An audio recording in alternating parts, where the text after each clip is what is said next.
Chapter 6. Imagination, the Workshop of the Mind, the Fifth Step Toward Riches. The imagination is literally the workshop wherein are fashioned all plans created by man. The impulse, the desire, is given shape, form, and action through the aid of the imaginative faculty of the mind. It has been said that man can create anything which he can imagine. Of all the ages of civilization, this is the most favorable for the development of the imagination, because it is an age of rapid change. On every hand, one may contact stimuli which develop the imagination. Through the aid of his imaginative faculty, man has discovered and harnessed more of nature's forces during the past 50 years than during the entire history of the human race previous to that time. He has conquered the air so completely that the birds are a poor match for him in flying. He has harnessed the ether and made it serve as a means of instantaneous communication with any part of the world. He has analyzed and weighed the sun at a distance of millions of miles, and has determined, through the aid of imagination, the elements of which it consists. He has discovered that his own brain is both a broadcasting and a receiving station for the vibration of thought, and he is beginning now to learn how to make practical use of this discovery. He has increased the speed of locomotion until he may now travel at a speed of more than 300 miles an hour. The time will soon come when a man may breakfast in New York and lunch in San Francisco. Man's only limitation within reason lies in his development and use of his imagination. He has not yet reached the apex of development in the use of his imaginative faculty. He has merely discovered that he has an imagination, and has commenced to use it in a very elementary way. Two forms of imagination. The imaginative faculty functions in two forms. One is known as synthetic imagination, and the other as creative imagination. Synthetic imagination. Through this faculty, one may arrange old concepts, ideas, or plans into new combinations. This faculty creates nothing. It merely works with the material of experience, education, and observation with which it is fed. It is the faculty used most by the inventor, with the exception of the one who draws upon the creative imagination when he cannot solve his problem through synthetic imagination. Creative imagination. Through the faculty of creative imagination, the finite mind of man has direct communication with infinite intelligence. It is the faculty through which hunches and inspirations are received. It is by this faculty that all basic or new ideas are handed over to man. It is through this faculty that thought vibrations from the minds of others are received. It is through this faculty that one individual may tune in or communicate with the subconscious minds of other men. The creative imagination works automatically, in the manner described later in this program. This faculty functions only when the conscious mind is vibrating at an exceedingly rapid rate, as for example when the conscious mind is stimulated through the emotion of a strong desire. The creative faculty becomes more alert, more receptive to vibrations from the sources mentioned, in proportion to its development through use. This statement is significant. Ponder over it before passing on. Keep in mind as you follow these principles that the entire story of how one may convert desire into money cannot be told in one statement. The story will be complete only when one has mastered, assimilated, and begun to make use of all the principles. The great leaders of business, industry, finance, and the great artists, musicians, poets, and writers became great because they developed the faculty of creative imagination. Both the synthetic and creative faculties of imagination become more alert with use, just as any muscle or organ of the body develops through use. Desire is only a thought, an impulse. It is nebulous and ephemeral. It is abstract and of no value until it has been transformed into its physical counterpart. While the synthetic imagination is the one which will be used most frequently in the process of transforming the impulse of desire into money, you must keep in mind the fact that you may face circumstances and situations which demand use of the creative imagination as well. Your imaginative faculty may have become weak through inaction. It can be revived and made alert through use. This faculty does not die, though it may become quiescent through lack of use. Center your attention for the time being on the development of the synthetic imagination, because this is the faculty which you will use more often in the process of converting desire into money. Transformation of the intangible impulse of desire into the tangible reality of money calls for the use of a plan or plans. These plans must be formed with the aid of the imagination, and mainly with the synthetic faculty. Listen to the entire audiobook, then come back to this chapter, and begin at once to put your imagination to work on the building of a plan or plans for the transformation of your desire into money. Detailed instructions for the building of plans have been given in almost every chapter. Carry out the instructions best suited to your needs. Reduce your plan to writing, if you have not already done so. The moment you complete this, you will have definitely given concrete form to the intangible desire.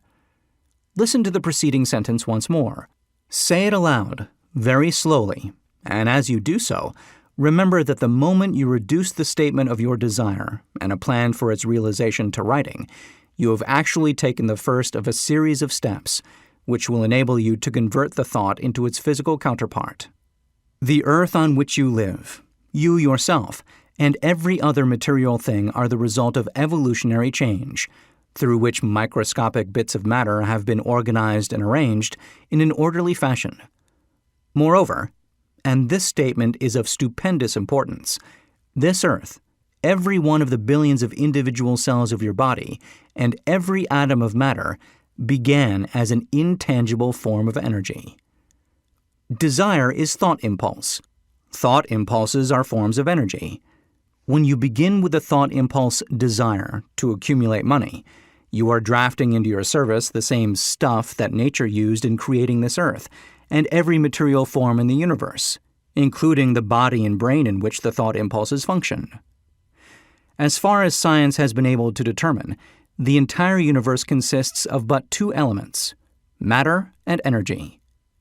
Through the combination of energy and matter has been created everything perceptible to man, from the largest star which floats in the heavens, down to and including man himself. You are now engaged in the task of trying to profit by nature's method. You are, sincerely and earnestly we hope, trying to adapt yourself to nature's laws, by endeavoring to convert desire into its physical or monetary equivalent. You can do it. It has been done before. You can build a fortune through the aid of laws which are immutable. But first, you must become familiar with these laws and learn to use them. Through repetition and by approaching the description of these principles from every conceivable angle, the author hopes to reveal to you the secret through which every great fortune has been accumulated. Strange and paradoxical as it may seem, the secret is not a secret. Nature herself advertises it in the earth on which we live, the stars, the planets suspended within our view, in the elements above and around us, in every blade of grass, and every form of life within our vision. Nature advertises this secret in the terms of biology, in the conversion of a tiny cell, so small that it may be lost on the point of a pin, into the human being now hearing this line. The conversion of desire into its physical equivalent is certainly no more miraculous. Do not become discouraged if you do not fully comprehend all that has been stated. Unless you have long been a student of the mind, it is not to be expected that you will assimilate all that is in this chapter upon a first hearing. But you will in time make good progress. The principles which follow will open the way for understanding of imagination. Assimilate that which you understand as you hear this philosophy for the first time. Then when you re-listen and study it, you will discover that something has happened to clarify it and give you a broader understanding of the whole. Above all, do not stop nor hesitate in your study of these principles until you have listened to the audiobook at least 3 times, for then you will not want to stop. How to make practical use of imagination. Ideas are the beginning points of all fortunes. Ideas are products of the imagination.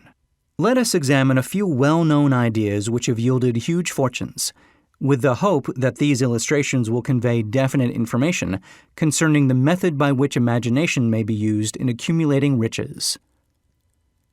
The Enchanted Kettle.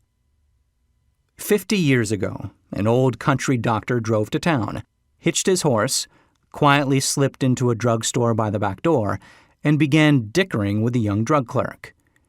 His mission was destined to yield great wealth to many people. It was destined to bring to the South the most far-flung benefits since the Civil War. For more than an hour behind the prescription counter, the old doctor and the clerk talked in low tones. Then the doctor left. He went out to the buggy and brought back a large, old-fashioned kettle, a big wooden paddle, used for stirring the contents of the kettle, and deposited them in the back of the store. The clerk inspected the kettle, reached into his inside pocket, took out a roll of bills, and handed it over to the doctor. The roll contained exactly $500, the clerk's entire savings. The doctor handed over a small slip of paper on which was written a secret formula. The words on that small slip of paper were worth a king's ransom, but not to the doctor. Those magic words were needed to start the kettle to boiling, but neither the doctor nor the young clerk knew what fabulous fortunes were destined to flow from that kettle. The old doctor was glad to sell the outfit for $500. The money would pay off his debts and give him freedom of mind. The clerk was taking a big chance by staking his entire life savings on a mere scrap of paper and an old kettle. He never dreamed his investment would start a kettle to overflowing with gold that would surpass the miraculous performance of Aladdin's lamp. What the clerk really purchased was an idea. The old kettle and the wooden paddle and the secret message on a slip of paper were incidental. The strange performance of that kettle began to take place after the new owner mixed with the secret instructions, an ingredient of which the doctor knew nothing. Listen to this story carefully. Give your imagination a test.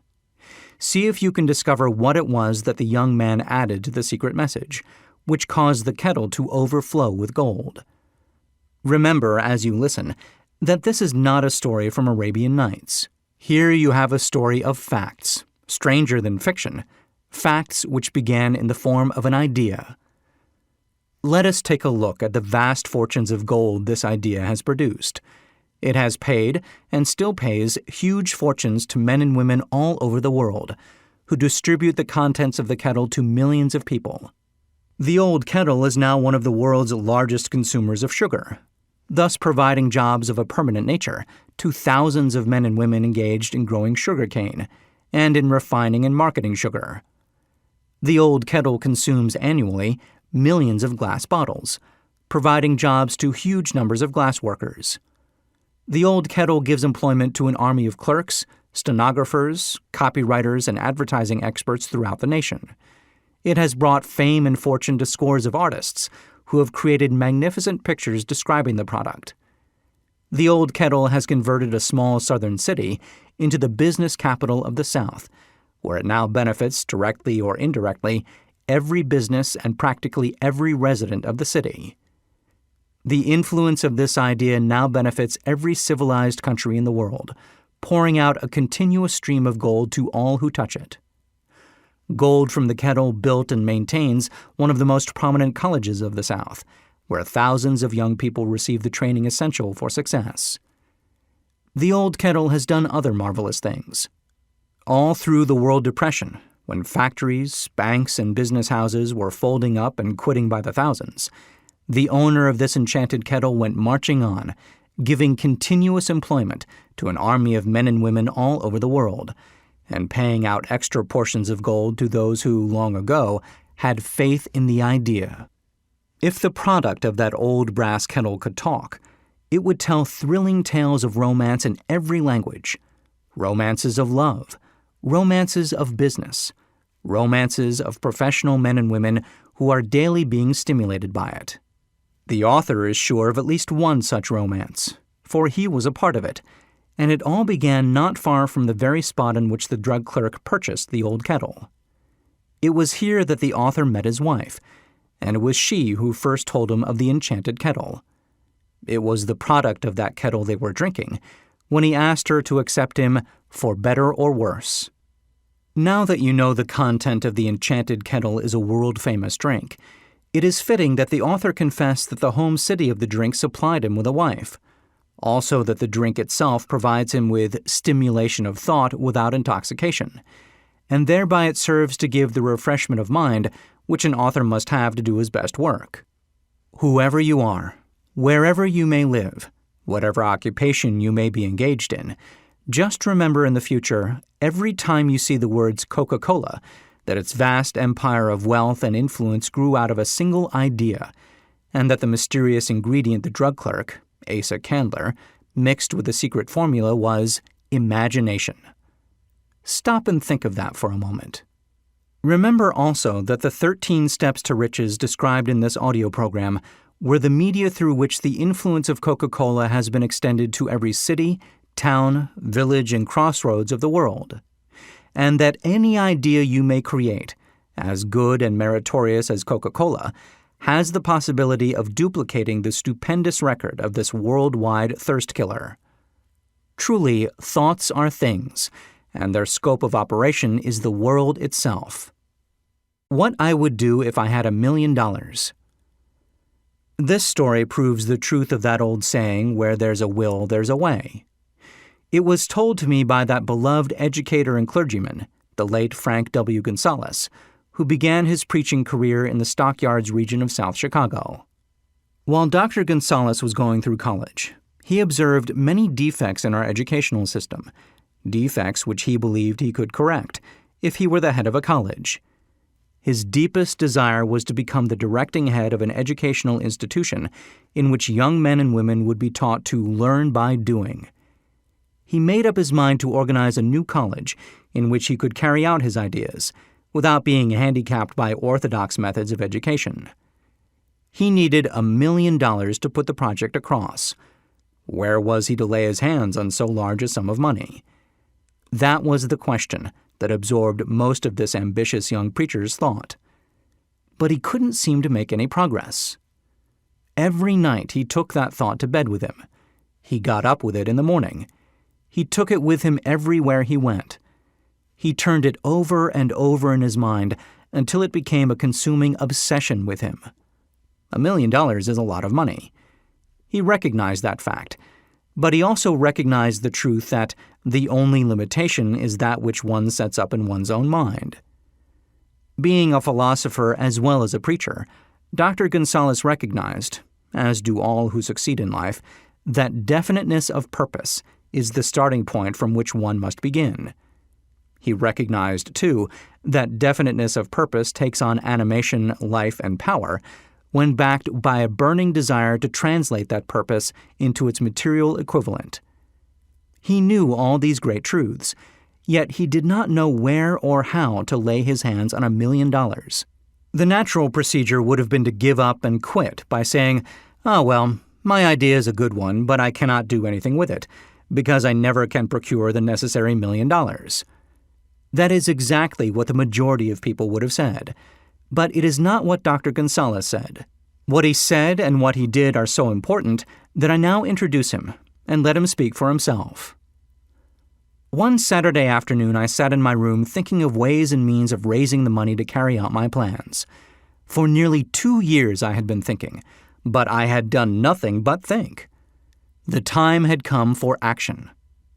I made up my mind then and there that I would get the necessary $1 million within a week. How? I was not concerned about that. The main thing of importance was the decision to get the money within a specified time. And I want to tell you that the moment I reached a definite decision to get the money within a specified time, a strange feeling of assurance came over me, such as I had never before experienced. Something inside me seemed to say, "Why didn't you reach that decision a long time ago? The money was waiting for you all the time." Things began to happen in a hurry. I called the newspapers and announced I would preach a sermon the following morning entitled, "What I Would Do If I Had $1 Million." I went to work on the sermon immediately, but I must tell you frankly the task was not difficult, because I had been preparing that sermon for almost 2 years. The spirit back of it was a part of me. Long before midnight, I had finished writing the sermon. I went to bed and slept with a feeling of confidence, for I could see myself already in possession of the $1 million. Next morning, I arose early, went into the bathroom, read the sermon, then knelt on my knees and asked that my sermon might come to the attention of someone who would supply the needed money. While I was praying, I again had that feeling of assurance that the money would be forthcoming. In my excitement, I walked out without my sermon, and did not discover the oversight until I was in my pulpit and about ready to begin delivering it. It was too late to go back for my notes, and what a blessing that I couldn't go back. Instead, my own subconscious mind yielded the material I needed. When I arose to begin my sermon, I closed my eyes and spoke with all my heart and soul of my dreams. I not only talked to my audience, but I fancy I talked also to God. I told what I would do with $1 million if that amount were placed in my hands. I described the plan I had in mind for organizing a great educational institution, where young people would learn to do practical things and at the same time develop their minds. When I had finished and sat down, a man slowly arose from his seat, about 3 rows from the rear, and made his way toward the pulpit. I wondered what he was going to do. He came into the pulpit, extended his hand, and said, "Reverend, I liked your sermon. I believe you can do everything you said you would if you had $1 million. To prove that I believe in you and your sermon, if you will come to my office tomorrow morning, I will give you the $1 million. My name is Philip D. Armour." Young Gonzalez went to Mr. Armour's office, and the $1 million was presented to him. With the money, he founded the Armour Institute of Technology. That is more money than the majority of preachers ever see in an entire lifetime. Yet the thought impulse back of the money was created in the young preacher's mind in a fraction of a minute. The necessary $1 million came as a result of an idea. Back of the idea was a desire which young Gonzalez had been nursing in his mind for almost 2 years. Observe this important fact. He got the money within 36 hours after he reached a definite decision in his own mind to get it and decided upon a definite plan for getting it. There was nothing new or unique about young Gonzalez's vague thinking about $1 million and weakly hoping for it. Others before him, and many since his time, have had similar thoughts. But there was something very unique and different about the decision he reached on that memorable Saturday, when he put vagueness into the background and definitely said, "I will get that money within a week." God seems to throw himself on the side of the man who knows exactly what he wants, if he is determined to get just that. Moreover, the principle through which Dr. Gonzalez got his $1 million is still alive. It is available to you. This universal law is as workable today as it was when the young preacher made use of it so successfully. This audiobook describes step by step the 13 elements of this great law and suggests how they may be put to use. Observe that Asa Candler and Dr. Frank Gonzalez had one characteristic in common. Both knew the astounding truth that ideas can be transmuted into cash through the power of definite purpose plus definite plans. If you are one of those who believe that hard work and honesty alone will bring riches, perish the thought. It is not true. Riches, when they come in huge quantities, are never the result of hard work. Riches come, if they come at all, in response to definite demands, based upon the application of definite principles, and not by chance or luck. Generally speaking, an idea is an impulse of thought that impels action by an appeal to the imagination. All master salesmen know that ideas can be sold where merchandise cannot. Ordinary salesmen do not know this. That is why they are ordinary. A publisher of books which sell for a nickel made a discovery that should be worth much to publishers generally.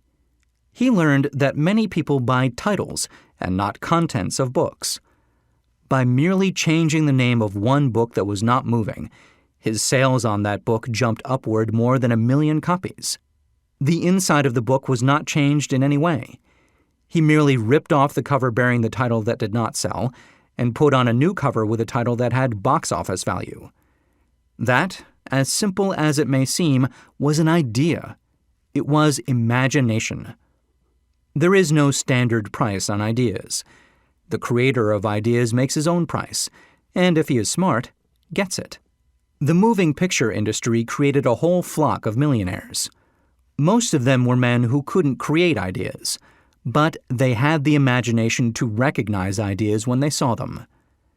The next flock of millionaires will grow out of the radio business, which is new and not overburdened with men of keen imagination. The money will be made by those who discover or create new and more meritorious radio programs and have the imagination to recognize merit and to give the radio listeners a chance to profit by it. The sponsor, that unfortunate victim who now pays the cost of all radio entertainment, soon will become idea-conscious and demand something for his money. The man who beats the sponsor to the draw and supplies programs that render useful service is the man who will become rich in this new industry.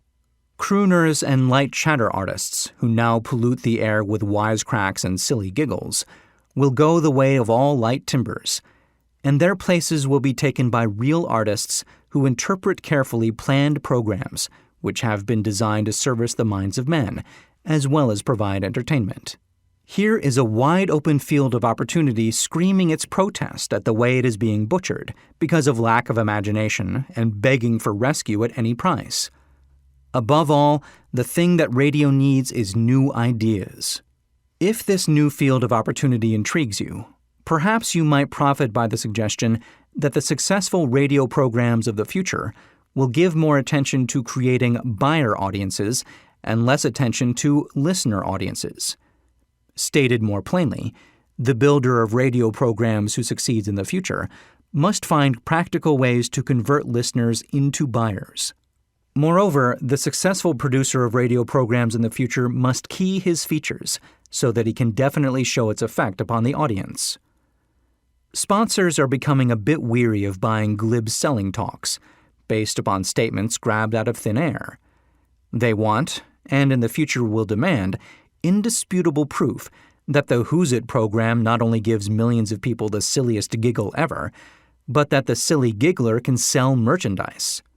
Another thing that might as well be understood by those who contemplate entering this new field of opportunity: radio advertising is going to be handled by an entirely new group of advertising experts, separate and distinct from the old-time newspaper and magazine advertising agency men.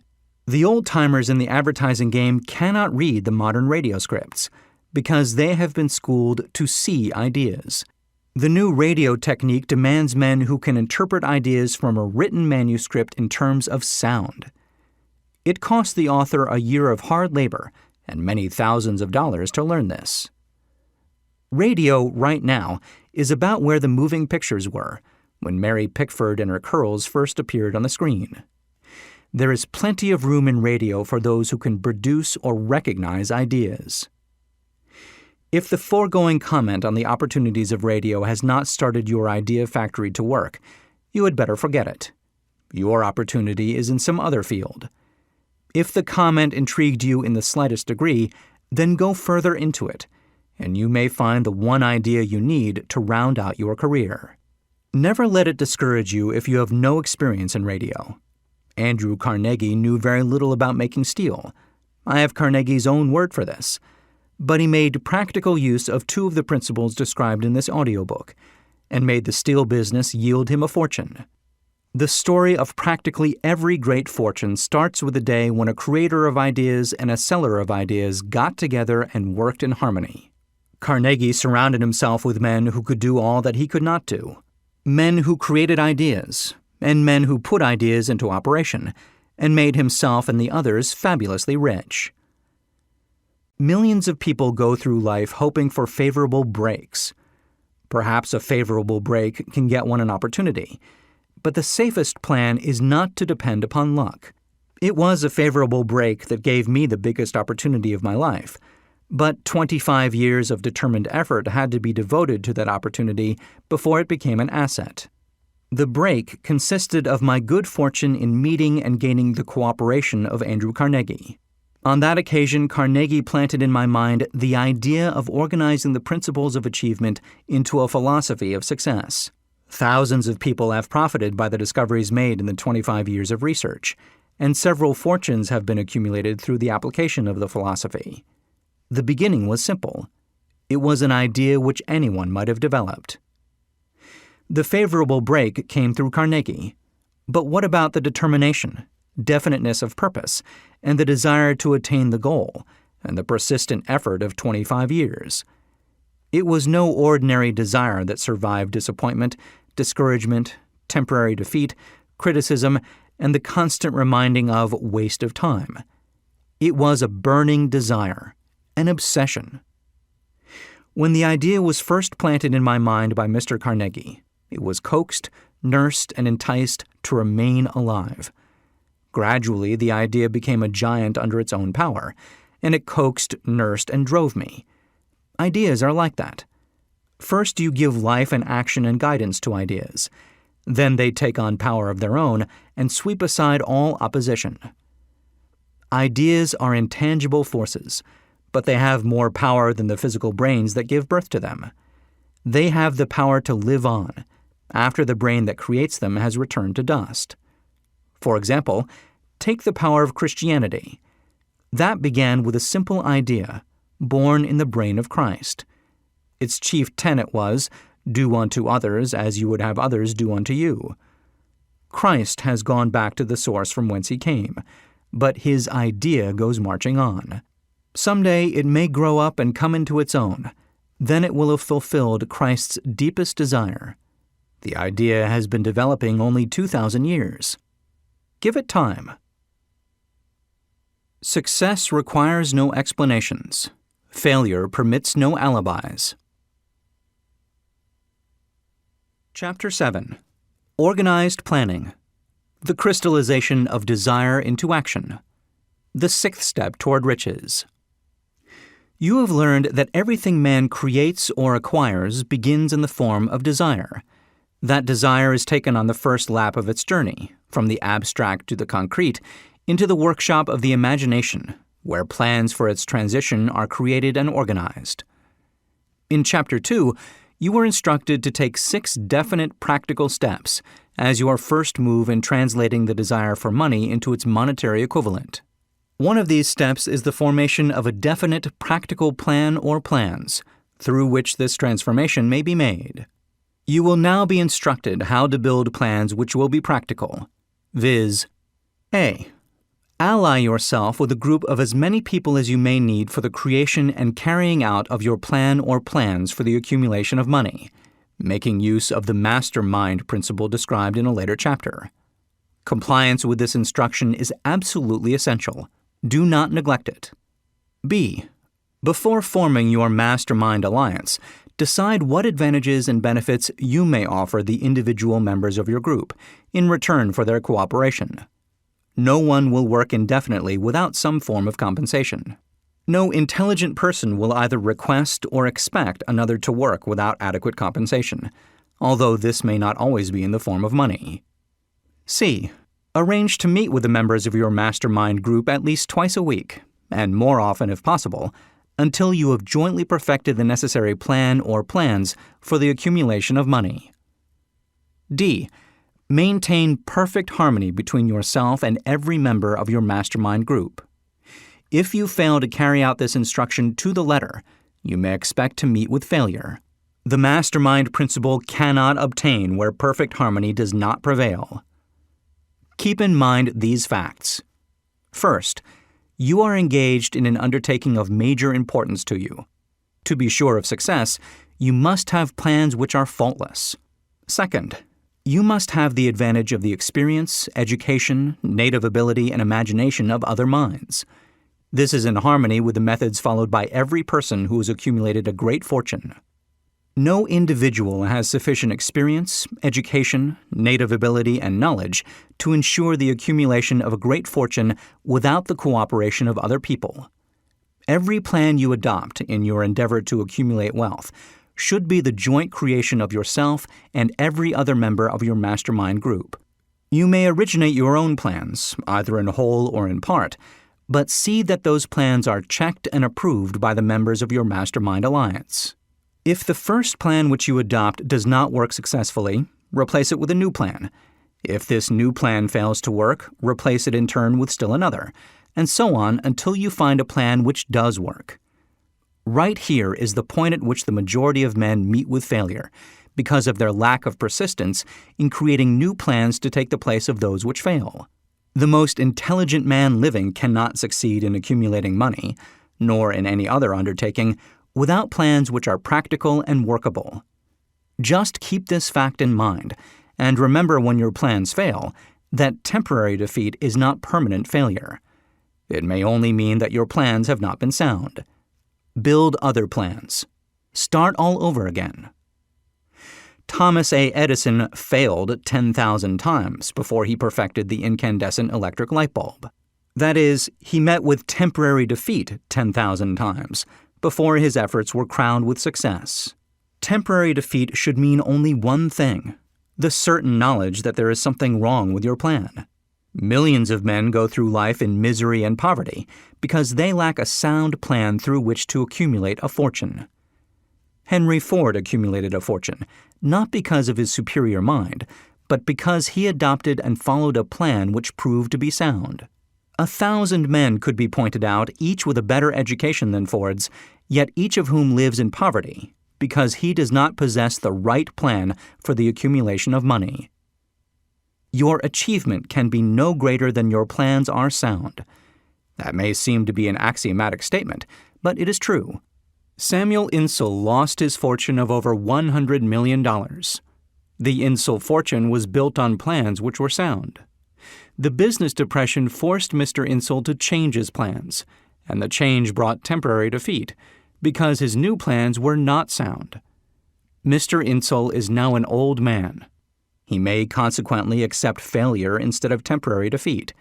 But if his experience turns out to be failure, it will be for the reason that he lacks the fire of persistence to rebuild his plans. No man is ever whipped until he quits, in his own mind. This fact will be repeated many times because it is so easy to take the count at the first sign of defeat. James J. Hill met with temporary defeat when he first endeavored to raise the necessary capital to build a railroad from the east to the west. But he too turned defeat into victory through new plans. Henry Ford met with temporary defeat, not only at the beginning of his automobile career, but after he had gone far toward the top. He created new plans and went marching on to financial victory. We see men who have accumulated great fortunes, but we often recognize only their triumph, overlooking the temporary defeats which they had to surmount before arriving. No follower of this philosophy can reasonably expect to accumulate a fortune without experiencing temporary defeat. When defeat comes, accept it as a signal that your plans are not sound. Rebuild those plans, and set sail once more toward your coveted goal. If you give up before your goal has been reached, you are a quitter. A quitter never wins, and a winner never quits. Lift this sentence out. Write it on a piece of paper in letters an inch high, and place it where you will see it every night before you go to sleep, and every morning before you go to work. When you begin to select members for your mastermind group, endeavor to select those who do not take defeat seriously. Some people foolishly believe that only money can make money. This is not true. Desire, transmuted into its monetary equivalent through the principles laid down here, is the agency through which money is made. Money of itself is nothing but inert matter.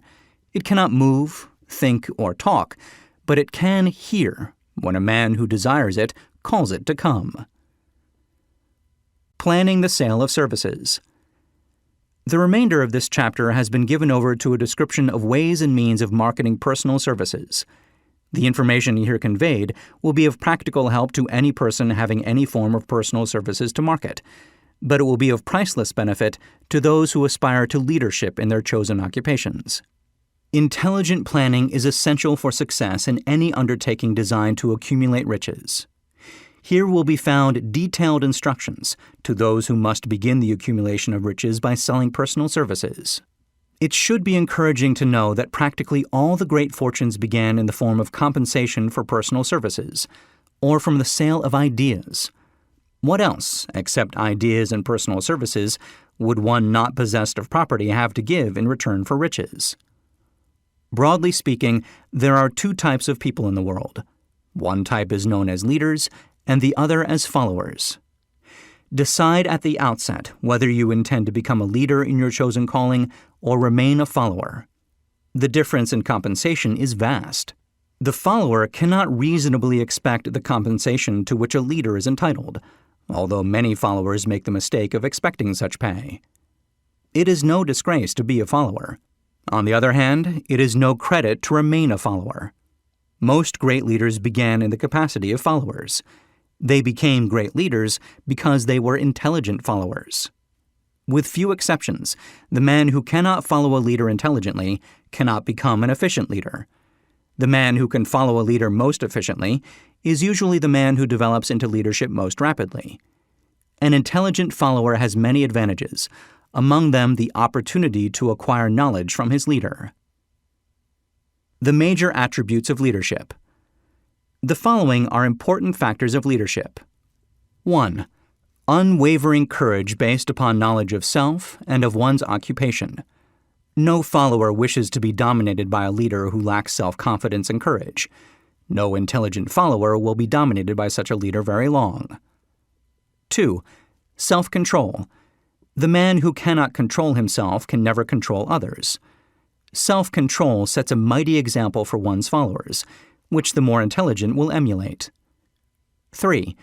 A keen sense of justice. Without a sense of fairness and justice, no leader can command and retain the respect of his followers. 4. Definiteness of decision. The man who wavers in his decisions shows that he is not sure of himself. He cannot lead others successfully. 5. Definiteness of plans. The successful leader must plan his work and work his plan. A leader who moves by guesswork, without practical, definite plans, is comparable to a ship without a rudder. Sooner or later he will land on the rocks. 6. The habit of doing more than paid for. One of the penalties of leadership is the necessity of willingness, upon the part of the leader, to do more than he requires of his followers. 7. A pleasing personality. No slovenly, careless person can become a successful leader. Leadership calls for respect. Followers will not respect a leader who does not grade high on all of the factors of a pleasing personality. 8. Sympathy and understanding. The successful leader must be in sympathy with his followers. Moreover, he must understand them and their problems. 9. Mastery of detail. Successful leadership calls for mastery of details of the leader's position. 10. Willingness to assume full responsibility. The successful leader must be willing to assume responsibility for the mistakes and the shortcomings of his followers. If he tries to shift this responsibility, he will not remain the leader. If one of his followers makes a mistake and shows himself incompetent, the leader must consider that it is he who failed. 11. Cooperation. The successful leader must understand and apply the principle of cooperative effort and be able to induce his followers to do the same. Leadership calls for power, and power calls for cooperation. There are two forms of leadership. The first, and by far the most effective, is leadership by consent of and with the sympathy of the followers. The second is leadership by force, without the consent and sympathy of the followers. History is filled with evidences that leadership by force cannot endure. The downfall and disappearance of dictators and kings is significant. It means that people will not follow forced leadership indefinitely. The world has just entered a new era of relationship between leaders and followers, which very clearly calls for new leaders and a new brand of leadership in business and industry. Those who belong to the old school of leadership by force must acquire an understanding of the new brand of leadership, cooperation, or be relegated to the rank and file of the followers. There is no other way out for them. The relationship of employer and employee, or of leader and follower in the future, will be one of mutual cooperation, based upon an equitable division of the profits of business. In the future, the relationship of employer and employee will be more like a partnership than it has been in the past. Napoleon, Kaiser Wilhelm of Germany, the Tsar of Russia, and the King of Spain were examples of leadership by force. Their leadership passed. Without much difficulty, one might point to the prototypes of these ex-leaders among the business, financial, and labor leaders of America who have been dethroned or slated to go. Leadership by consent of the followers is the only brand which can endure. Men may follow the forced leadership temporarily, but they will not do so willingly. The new brand of leadership will embrace the 11 factors of leadership described in this chapter, as well as some other factors. The man who makes these the basis of his leadership will find abundant opportunity to lead in any walk of life. The Depression was prolonged largely because the world lacked leadership of the new brand. At the end of the Depression, the demand for leaders who are competent to apply the new methods of leadership has greatly exceeded the supply. Some of the old type of leaders will reform and adapt themselves to the new brand of leadership. But generally speaking, the world will have to look for new timber for its leadership. This necessity may be your opportunity. The 10 major causes of failure in leadership. We come now to the major faults of leaders who fail, because it is just as essential to know what not to do as it is to know what to do. 1. Inability to organize details. Efficient leadership calls for ability to organize and to master details. No genuine leader is ever too busy to do anything which may be required of him in his capacity as leader. When a man, whether he is a leader or follower, admits that he is too busy to change his plans, or to give attention to any emergency, he admits his inefficiency. The successful leader must be the master of all details connected with his position.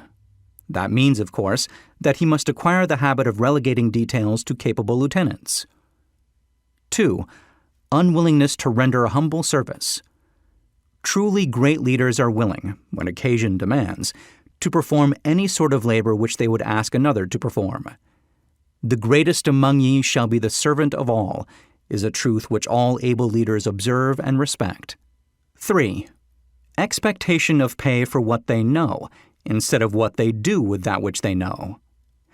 The world does not pay men for that which they know. It pays them for what they do, or induce others to do. 4. Fear of competition from followers. The leader who fears that one of his followers may take his position is practically sure to realize that fear sooner or later. The able leader trains understudies to whom he may delegate at will any of the details of his position. Only in this way may a leader multiply himself and prepare himself to be at many places and give attention to many things at one time. It is an eternal truth that men receive more pay for their ability to get others to perform than they could possibly earn by their own efforts. An efficient leader may, through his knowledge of his job and the magnetism of his personality, greatly increase the efficiency of others and induce them to render more service and better service than they could render without his aid. 5. Lack of imagination. Without imagination, the leader is incapable of meeting emergencies and of creating plans by which to guide his followers efficiently. 6. Selfishness. The leader who claims all the honor for the work of his followers is sure to be met by resentment. The really great leader claims none of the honors. He is contented to see the honors, when there are any, go to his followers, because he knows that most men will work harder for commendation and recognition than they will for money alone. 7. Intemperance. Followers do not respect an intemperate leader. Moreover, intemperance in any of its various forms destroys the endurance and the vitality of all who indulge in it. 8. Disloyalty. Perhaps this should have come at the head of the list. The leader who is not loyal to his trust and to his associates, those above him and those below him, cannot long maintain his leadership. Disloyalty marks one as being less than the dust of the earth and brings down on one's head the contempt he deserves.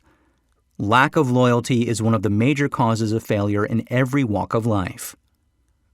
9. Emphasis of the authority of leadership. The efficient leader leads by encouraging, and not by trying to instill fear in the hearts of his followers.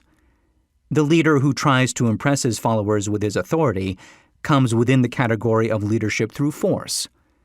If a leader is a real leader, he will have no need to advertise that fact except by his conduct, his sympathy, understanding, fairness, and a demonstration that he knows his job. 10. Emphasis of title. The competent leader requires no title to give him the respect of his followers. The man who makes too much over his title generally has little else to emphasize. The doors to the office of the real leader are open to all who wish to enter, and his working quarters are free from formality or ostentation.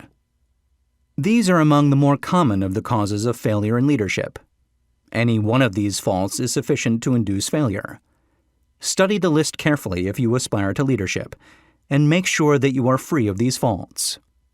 Some fertile fields in which new leadership will be required. Before leaving this chapter, your attention is called to a few of the fertile fields in which there has been a decline of leadership, and in which the new type of leader may find an abundance of opportunity. First, in the field of politics, there is a most insistent demand for new leaders, a demand which indicates nothing less than an emergency. The majority of politicians have seemingly become high-grade, legalized racketeers. They have increased taxes and debauched the machinery of industry and business until the people can no longer stand the burden. Second, the banking business is undergoing a reform.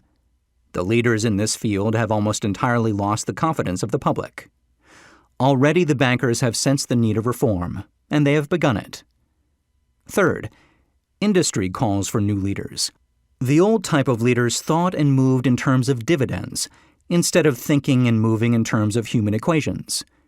The future leader in industry, to endure, must regard himself as a quasi-public official, whose duty it is to manage his trust in such a way that it will work hardship on no individual or group of individuals. Exploitation of working men is a thing of the past. Let the man who aspires to leadership in the field of business, industry, and labor remember this. Fourth, the religious leader of the future will be forced to give more attention to the temporal needs of his followers in the solution of their economic and personal problems of the present, and less attention to the dead past and the yet unborn future. Fifth, in the professions of law, medicine, and education, a new brand of leadership, and to some extent new leaders, will become a necessity. This is especially true in the field of education. The leader in that field must, in the future, find ways and means of teaching people how to apply the knowledge they receive in school. He must deal more with practice and less with theory. Sixth, new leaders will be required in the field of journalism. Newspapers of the future, to be conducted successfully, must be divorced from special privilege and relieved from the subsidy of advertising. They must cease to be organs of propaganda for the interests which patronize their advertising columns. The type of newspaper which publishes scandal and lewd pictures will eventually go the way of all forces which debauch the human mind. These are but a few of the fields in which opportunities for new leaders and a new brand of leadership are now available. The world is undergoing a rapid change. This means that the media through which the changes in human habits are promoted must be adapted to the changes. The media here described are the ones which, more than any others, determine the trend of civilization. When and how to apply for a position. The information described here is the net result of many years of experience, during which thousands of men and women were helped to market their services effectively. It can, therefore, be relied upon as sound and practical. Media through which services may be marketed. Experience has proved that the following media offer the most direct and effective methods of bringing the buyer and seller of personal services together. 1. Employment bureaus. Care must be taken to select only reputable bureaus, the management of which can show adequate records of achievement of satisfactory results. There are comparatively few such bureaus. 2. Advertising in newspapers, trade journals, magazines, and radio. Classified advertising may usually be relied upon to produce satisfactory results in the case of those who apply for clerical or ordinary salaried positions. Display advertising is more desirable in the case of those who seek executive connections, the copy to appear in the section of the paper which is most apt to come to the attention of the class of employer being sought. The copy should be prepared by an expert who understands how to inject sufficient selling qualities to produce replies. 3. Personal letters of application, directed to particular firms or individuals most apt to need such services as are being offered. Letters should be neatly typed always and signed by hand. With the letter should be sent a complete brief or outline of the applicant's qualifications. Both the letter of application and the brief of experience or qualifications should be prepared by an expert. See instructions as to information to be supplied. 4. Application through personal acquaintances. When possible, the applicant should endeavor to approach prospective employers through some mutual acquaintance. This method of approach is particularly advantageous in the case of those who seek executive connections and do not wish to appear to be peddling themselves. 5. Application in person. In some instances, it may be more effective if the applicant offers personally his services to prospective employers, in which event a complete written statement of qualifications for the position should be presented, for the reason that prospective employers often wish to discuss with associates one's record. Information to be supplied in a written brief. This brief should be prepared as carefully as a lawyer would prepare the brief of a case to be tried in court. Unless the applicant is experienced in the preparation of such briefs, an expert should be consulted, and his services enlisted for this purpose. Successful merchants employ men and women who understand the art and the psychology of advertising to present the merits of their merchandise. One who has personal services for sale should do the same. The following information should appear in the brief. 1. Education. State briefly but definitely what schooling you have had, and in what subjects you specialized in school, giving the reasons for that specialization. 2. Experience. If you have had experience in connection with positions similar to the one you seek, describe it fully. State names and addresses of former employers. Be sure to bring out clearly any special experience you may have had which would equip you to fill the position you seek. 3. References. Practically every business firm desires to know all about the previous records, antecedents, etc. of prospective employees who seek positions of responsibility. Attach to your brief photostatic copies of letters from A. Former employers, B. Teachers under whom you studied, C. Prominent people whose judgment may be relied upon. 4. Photograph of self. Attach to your brief a recent unmounted photograph of yourself. 5. Apply for a specific position. Avoid application for a position without describing exactly what particular position you seek. Never apply for just a position. That indicates you lack specialized qualifications. 6. State your qualifications for the particular position for which you apply. Give full details as to the reason you believe you are qualified for the particular position you seek. This is the application. It will determine more than anything else what consideration you receive. 7. Offer to go to work on probation.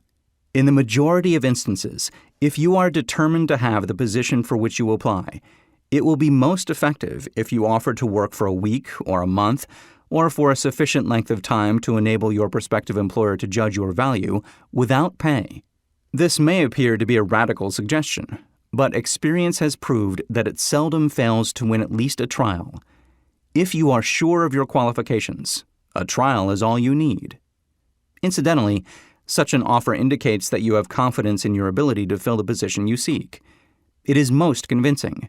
If your offer is accepted and you make good, more than likely you will be paid for your probation period. Make clear the fact that your offer is based upon A. Your confidence in your ability to fill the position, B. Your confidence in your prospective employer's decision to employ you after trial, C. Your determination to have the position you seek. 8. Knowledge of your prospective employer's business. Before applying for a position, do sufficient research in connection with the business to familiarize yourself thoroughly with that business, and indicate in your brief the knowledge you have acquired in this field. This will be impressive, as it will indicate that you have imagination and a real interest in the position you seek. Remember that it is not the lawyer who knows the most law, but the one who best prepares his case who wins. If your case is properly prepared and presented, your victory will have been more than half won at the outset. Do not be afraid of making your brief too long. Employers are just as much interested in purchasing the services of well-qualified applicants as you are in securing employment. In fact, The success of most successful employers is due in the main to their ability to select well-qualified lieutenants. They want all the information available. Remember another thing. Neatness in the preparation of your brief will indicate that you are a painstaking person. I have helped to prepare briefs for clients which were so striking and out of the ordinary that they resulted in the appointment of the applicant without a personal interview. When your brief has been completed, have it neatly bound by an experienced binder and lettered by an artist or printer similar to the following. Brief of the qualifications of Robert K. Smith, applying for the position of Private Secretary to the President of the Blank Company, Incorporated. Change names each time brief is shown. This personal touch is sure to command attention. Have your brief neatly typed or mimeographed on the finest paper you can obtain, and bound with a heavy paper of the book cover variety, the binder to be changed, and the proper firm name to be inserted if it is to be shown to more than one company. Your photograph should be pasted on one of the pages of your brief. Follow these instructions to the letter, improving upon them wherever your imagination suggests. Successful salesmen groom themselves with care. They understand that first impressions are lasting. Your brief is your salesman. Give it a good suit of clothes, so it will stand out in bold contrast to anything your prospective employer ever saw in the way of an application for a position. If the position you seek is worth having, it is worth going after with care.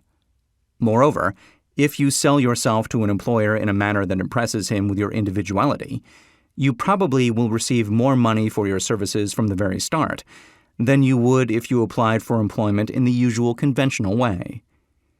If you seek employment through an advertising agency or an employment agency, have the agent use copies of your brief in marketing your services.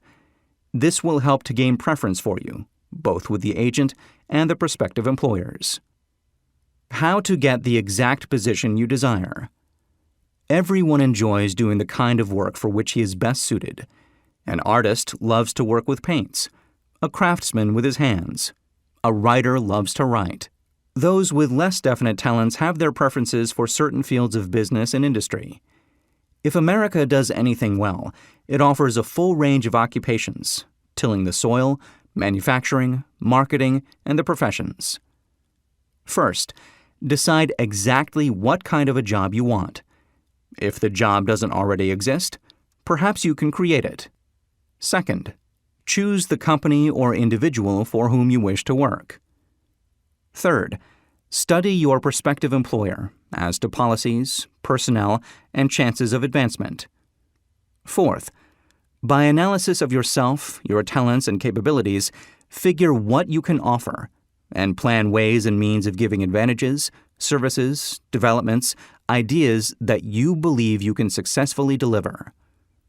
Fifth, forget about a job. Forget whether or not there is an opening. Forget the usual routine of, "Have you got a job for me?" Concentrate on what you can give. Sixth, once you have your plan in mind, arrange with an experienced writer to put it on paper in neat form and in full detail. Seventh, present it to the proper person with authority, and he will do the rest. Every company is looking for men who can give something of value, whether it be ideas, services, or connections. Every company has room for the man who has a definite plan of action, which is to the advantage of that company. This line of procedure may take a few days or weeks of extra time, but the difference in income, in advancement, and in gaining recognition will save years of hard work at small pay. It has many advantages, the main one being that it will often save from 1 to 5 years of time in reaching a chosen goal. Every person who starts or gets in halfway up the ladder does so by deliberate and careful planning, excepting, of course, the boss's son. The new way of marketing services. Jobs are now partnerships. Men and women who market their services to best advantage in the future must recognize the stupendous change which has taken place in connection with the relationship between employer and employee. In the future, the golden rule, and not the rule of gold, will be the dominating factor in the marketing of merchandise as well as personal services.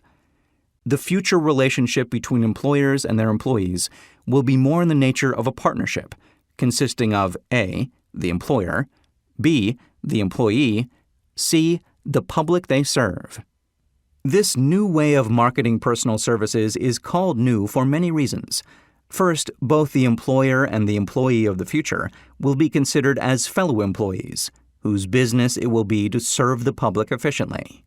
In times past, employers and employees have bartered among themselves, driving the best bargains they could with one another, not considering that in the final analysis they were in reality bargaining at the expense of the third party, the public they served. The Depression served as a mighty protest from an injured public, whose rights had been trampled upon in every direction by those who were clamoring for individual advantages and profits. When the debris of the Depression shall have been cleared away, and business shall have been once again restored to balance, both employers and employees will recognize that they are no longer privileged to drive bargains at the expense of those whom they serve. The real employer of the future will be the public. This should be kept uppermost in mind by every person seeking to market personal services effectively. Nearly every railroad in America is in financial difficulty.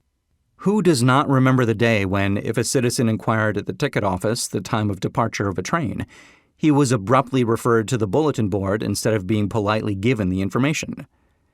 The streetcar companies have experienced a change of times also. There was a time not so very long ago when streetcar conductors took pride in giving argument to passengers. Many of the streetcar tracks have been removed, and passengers ride on a bus, whose driver is the last word in politeness. All over the country, streetcar tracks are rusting from abandonment, or have been taken up. Wherever streetcars are still in operation, passengers may now ride without argument, and one may even hail the car in the middle of the block, and the motorman will obligingly pick him up. How times have changed. That is just the point I am trying to emphasize. Times have changed. Moreover, the change is reflected not merely in railroad offices and on streetcars, but in other walks of life as well. The public be damned policy is now passé. It has been supplanted by the "we are obligingly at your service, sir" policy. The bankers have learned a thing or two during this rapid change which has taken place during the past few years. Impoliteness on the part of a bank official or bank employee today is as rare as it was conspicuous a dozen years ago. In the years past, some bankers, not all of them of course, carried an atmosphere of austerity which gave every would-be borrower a chill when he even thought of approaching his banker for a loan. The thousands of bank failures during the Depression had the effect of removing the mahogany doors behind which bankers formerly barricaded themselves. They now sit at desks in the open, where they may be seen and approached at will by any depositor or by anyone who wishes to see them, and the whole atmosphere of the bank is one of courtesy and understanding. It used to be customary for customers to have to stand and wait at the corner grocery until the clerks were through passing the time of day with friends, and the proprietor had finished making up his bank deposit before being waited upon. Chain stores, managed by courteous men who do everything in the way of service short of shining the customer's shoes, have pushed the old-time merchants into the background. Time marches on. Courtesy and service are the watchwords of merchandising today, and apply to the person who is marketing personal services even more directly than to the employer whom he serves, because in the final analysis, both the employer and his employee are employed by the public they serve. If they fail to serve well, they pay by the loss of their privilege of serving. We can all remember the time when the gas meter reader pounded on the door hard enough to break the panels. When the door was opened, he pushed his way in uninvited, with a scowl on his face which plainly said, "What the hell did you keep me waiting for?" All that has undergone a change. The meter man now conducts himself as a gentleman who is delighted to be at your service, sir. Before the gas companies learned that their scowling meter men were accumulating liabilities never to be cleared away, the polite salesman of oil burners came along and did a land office business. During the Depression, I spent several months in the anthracite coal region of Pennsylvania, studying conditions which all but destroyed the coal industry. Among several very significant discoveries was the fact that greed on the part of operators and their employees was the chief cause of the loss of business for the operators and loss of jobs for the miners. Through the pressure of a group of overzealous labor leaders representing the employees and the greed for profits on the part of the operators, the anthracite business suddenly dwindled. The coal operators and their employees drove sharp bargains with one another, adding the cost of the bargaining to the price of the coal, until finally they discovered they had built up a wonderful business for the manufacturers of oil-burning outfits and the producers of crude oil. The wages of sin is death. Many have read this in the Bible, but few have discovered its meaning. Now and for several years, the entire world has been listening by force to a sermon which might well be called, "Whatsoever a man soweth, that shall he also reap." Nothing as widespread and effective as the Depression could possibly be just a coincidence. Behind the Depression was a cause. Nothing ever happens without a cause. In the main, the cause of the Depression is traceable directly to the worldwide habit of trying to reap without sowing. This should not be mistaken to mean that the Depression represents a crop which the world is being forced to reap without having sown. The trouble is that the world sowed the wrong sort of seed. Any farmer knows he cannot sow the seed of thistles and reap a harvest of grain. Beginning at the outbreak of the World War, the people of the world began to sow the seed of service inadequate in both quality and quantity. Nearly everyone was engaged in the pastime of trying to get without giving. These illustrations are brought to the attention of those who have personal services to market, to show that we are where we are and what we are because of our own conduct. If there is a principle of cause and effect, which controls business, finance, and transportation, this same principle controls individuals and determines their economic status. What is your QQS rating? The causes of success in marketing services effectively and permanently have been clearly described. Unless those causes are studied, analyzed, understood, and applied, no man can market his services effectively and permanently. Every person must be his own salesman of personal services. The quality and the quantity of service rendered, and the spirit in which it is rendered, determine to a large extent the price and the duration of employment. To market personal services effectively, which means a permanent market at a satisfactory price under pleasant conditions, one must adopt and follow the QQS formula, which means that quality plus quantity plus the proper spirit of cooperation equals perfect salesmanship of service. Remember the QQS formula, but do more. Apply it as a habit. Let us analyze the formula to make sure we understand exactly what it means. 1. Quality of service shall be construed to mean the performance of every detail in connection with your position in the most efficient manner possible, with the object of greater efficiency always in mind. 2. Quantity of service shall be understood to mean the habit of rendering all the service of which you are capable, at all times, with the purpose of increasing the amount of service rendered as greater skill is developed through practice and experience. Emphasis is again placed on the word habit. 3. Spirit of service shall be construed to mean the habit of agreeable, harmonious conduct, which will induce cooperation from associates and fellow employees.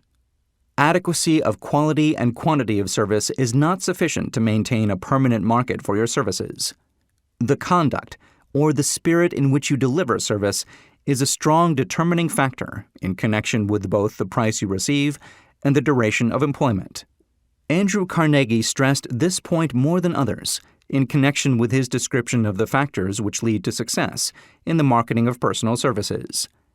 He emphasized again and again the necessity for harmonious conduct. He stressed the fact that he would not retain any man, no matter how great a quantity or how efficient the quality of his work, unless he worked in a spirit of harmony. Mr. Carnegie insisted upon men being agreeable. To prove that he placed a high value upon this quality, he permitted many men who conformed to his standards to become very wealthy. Those who did not conform had to make room for others. The importance of a pleasing personality has been stressed because it is a factor which enables one to render service in the proper spirit. If one has a personality which pleases and renders service in a spirit of harmony, these assets often make up for deficiencies in both the quality and the quantity of service one renders. Nothing, however, can be successfully substituted for pleasing conduct. The capital value of your services. The person whose income is derived entirely from the sale of personal services is no less a merchant than the man who sells commodities, and it might well be added, such a person is subject to exactly the same rules of conduct as the merchant who sells merchandise. This has been emphasized because the majority of people who live by the sale of personal services make the mistake of considering themselves free from the rules of conduct and the responsibilities attached to those who are engaged in marketing commodities. The new way of marketing services has practically forced both employer and employee into partnership alliances, through which both take into consideration the rights of the third party, the public they serve. The day of the go-getter has passed. He has been supplanted by the go-giver. High-pressure methods in business finally blew the lid off.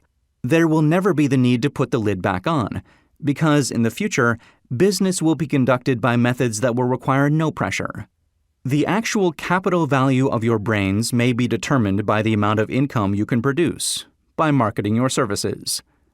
A fair estimate of the capital value of your services may be made by multiplying your annual income by 16 2/3, as it is reasonable to estimate that your annual income represents 6% of your capital value. Money rents for 6% per annum. Money is worth no more than brains. It is often worth much less.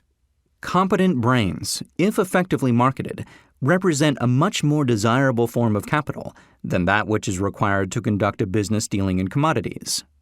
Because brains are a form of capital which cannot be permanently depreciated through depressions, nor can this form of capital be stolen or spent. Moreover, the money which is essential for the conduct of business is as worthless as a sand dune until it has been mixed with efficient brains. The 30 major causes of failure. How many of these are holding you back? Life's greatest tragedy consists of men and women who earnestly try and fail. The tragedy lies in the overwhelmingly large majority of people who fail, as compared to the few who succeed. I have had the privilege of analyzing several thousand men and women, 98% of whom were classed as failures. There is something radically wrong with a civilization and a system of education which permit 98% of the people to go through life as failures. But I did not write this book for the purpose of moralizing on the rights and wrongs of the world. That would require a book 100 times the size of this one. My analysis work proved that there are 30 major reasons for failure and 13 major principles through which people accumulate fortunes.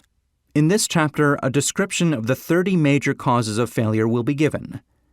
As you go over the list, check yourself by it point by point for the purpose of discovering how many of these causes of failure stand between you and success.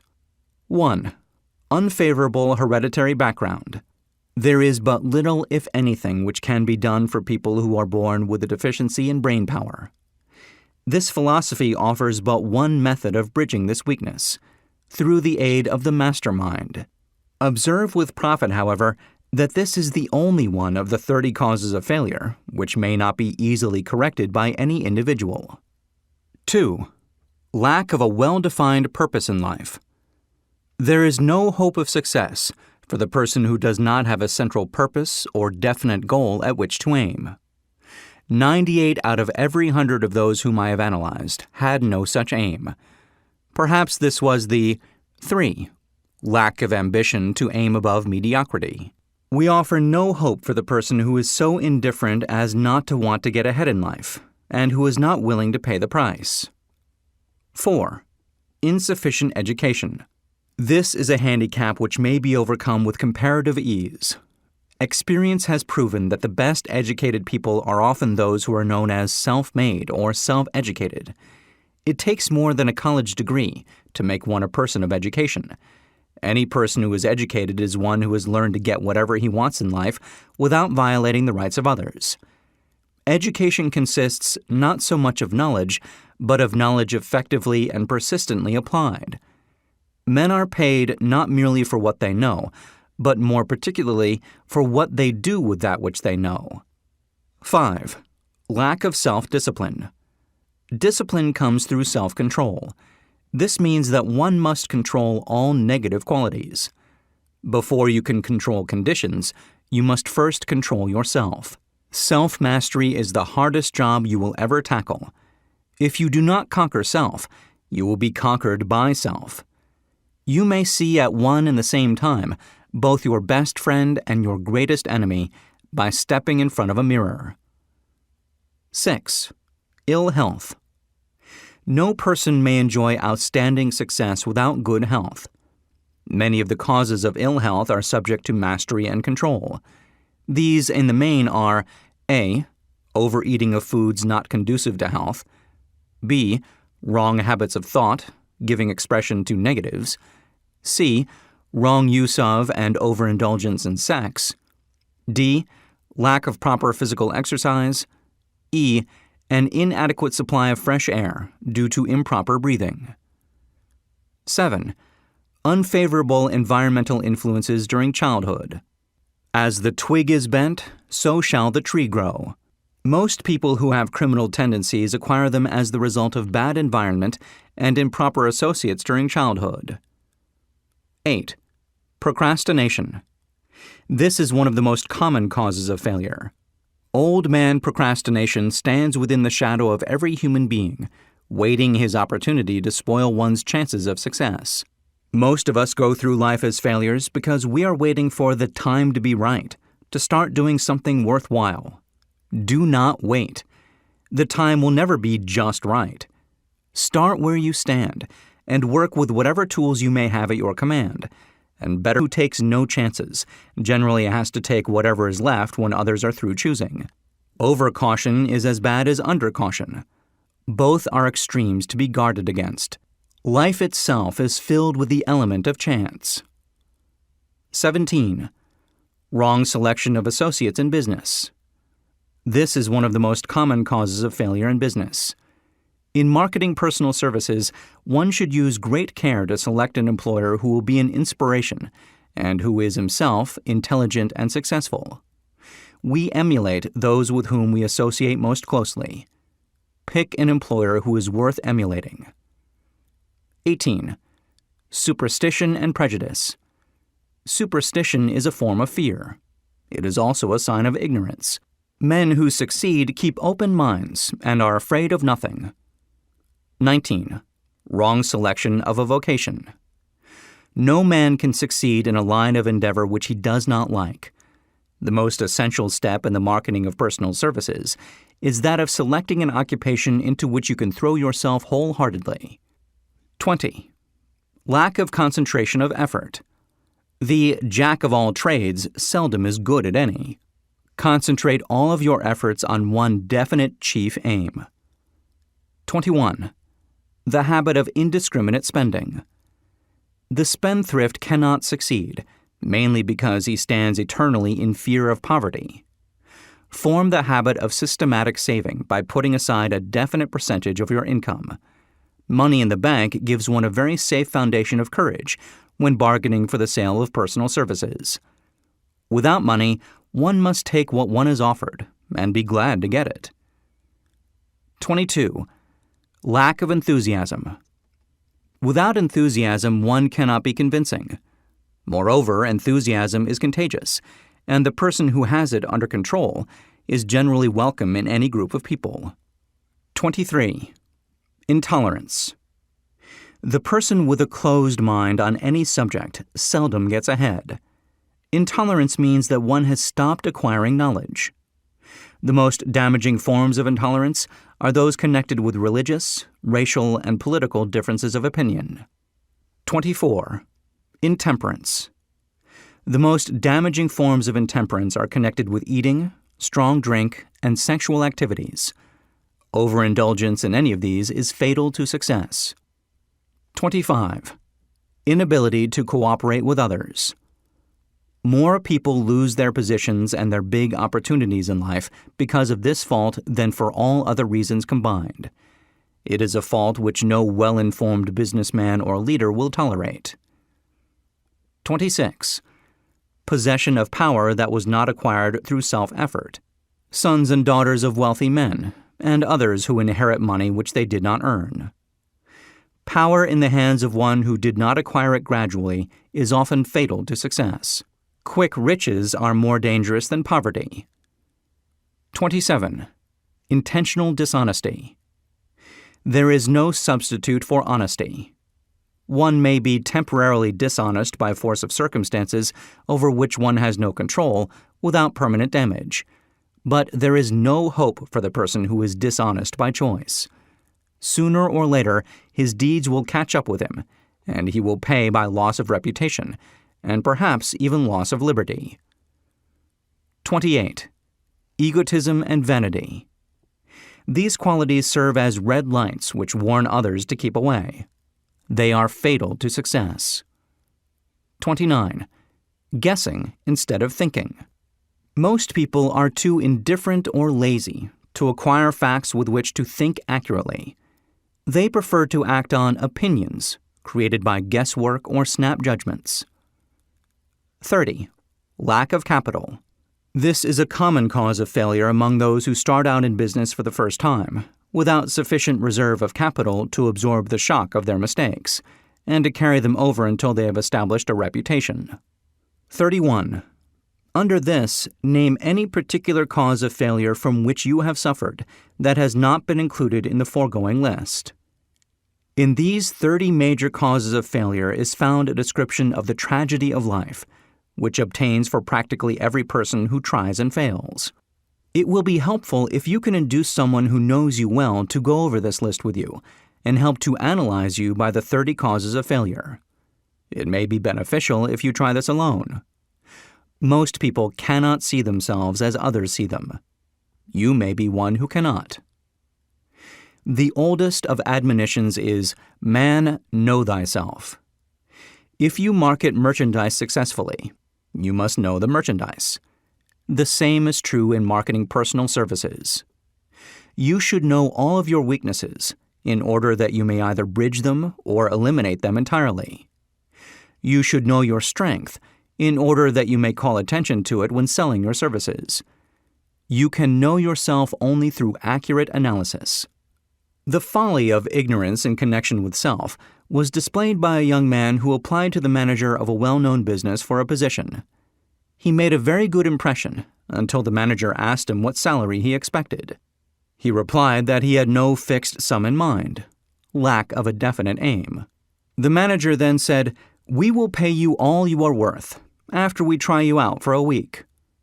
"I will not accept it," the applicant replied, "because I am getting more than that where I am now employed." Before you even start to negotiate for a readjustment of your salary in your present position, or to seek employment elsewhere, be sure that you are worth more than you now receive. It is one thing to want money. Everyone wants more. But it is something entirely different to be worth more. Many people mistake their wants for their just dues. Your financial requirements or wants have nothing whatever to do with your worth. Your value is established entirely by your ability to render useful service, or your capacity to induce others to render such service. Take inventory of yourself. 28 questions you should answer. Annual self-analysis is an essential in the effective marketing of personal services, as is annual inventory in merchandising. Moreover, the yearly analysis should disclose a decrease in faults and an increase in virtues. One goes ahead, stands still, or goes backward in life. One's object should be, of course, to go ahead. Annual self-analysis will disclose whether advancement has been made, and if so, how much. It will also disclose any backward steps one may have made. The effective marketing of personal services requires one to move forward, even if the progress is slow. Your annual self-analysis should be made at the end of each year, so you can include in your New Year's resolutions any improvements which the analysis indicates should be made. Take this inventory by asking yourself the following questions, and by checking your answers with the aid of someone who will not permit you to deceive yourself as to their accuracy. Self-analysis questionnaire for personal inventory. 1. Have I attained the goal which I established as my objective for this year? You should work with a definite yearly objective to be attained as a part of your major life objective. 2. Have I delivered service of the best possible quality of which I was capable, or could I have improved any part of this service? 3.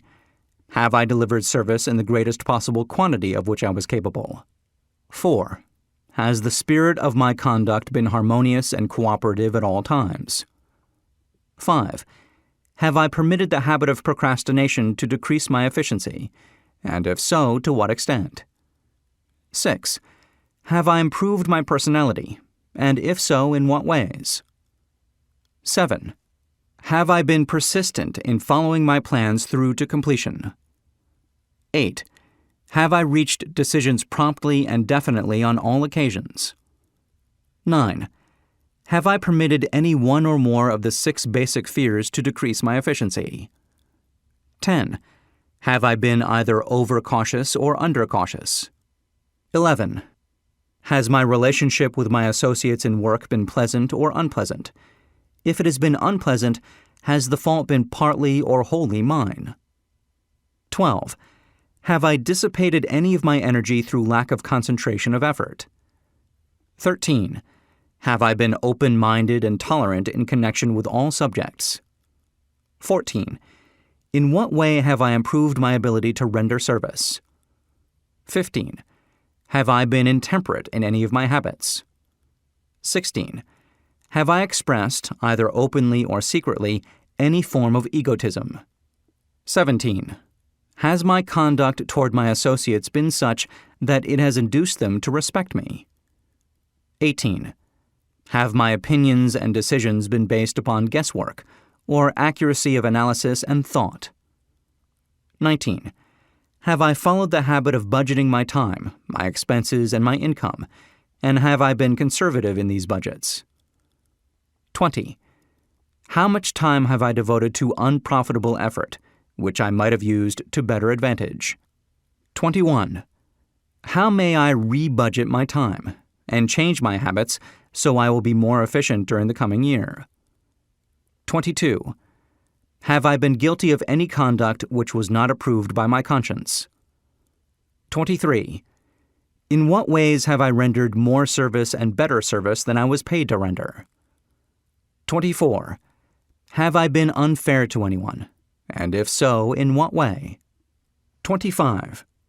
If I had been the purchaser of my own services for the year, would I be satisfied with my purchase? 26. Am I in the right vocation? And if not, why not? 27. Has the purchaser of my services been satisfied with the service I have rendered? And if not, why not? 28. What is my present rating on the fundamental principles of success? Make this rating fairly and frankly, and have it checked by someone who is courageous enough to do it accurately.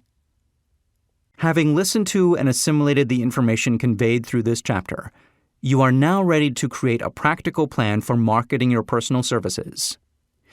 In this chapter will be found an adequate description of every principle essential in planning the sale of personal services, including the major attributes of leadership, the most common causes of failure in leadership, a description of the fields of opportunity for leadership, the main causes of failure in all walks of life, and the important questions which should be used in self-analysis. This extensive and detailed presentation of accurate information has been included because it will be needed by all who must begin the accumulation of riches by marketing personal services.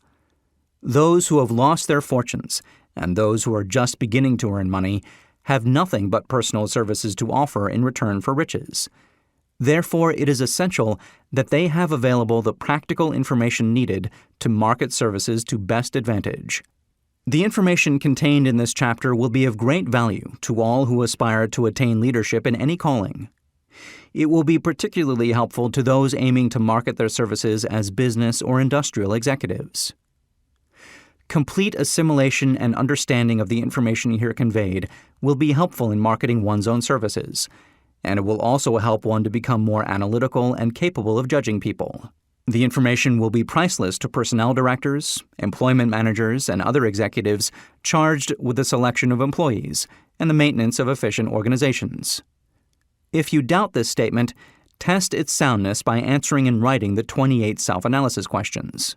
That might be both interesting and profitable even though you do not doubt the soundness of the statement.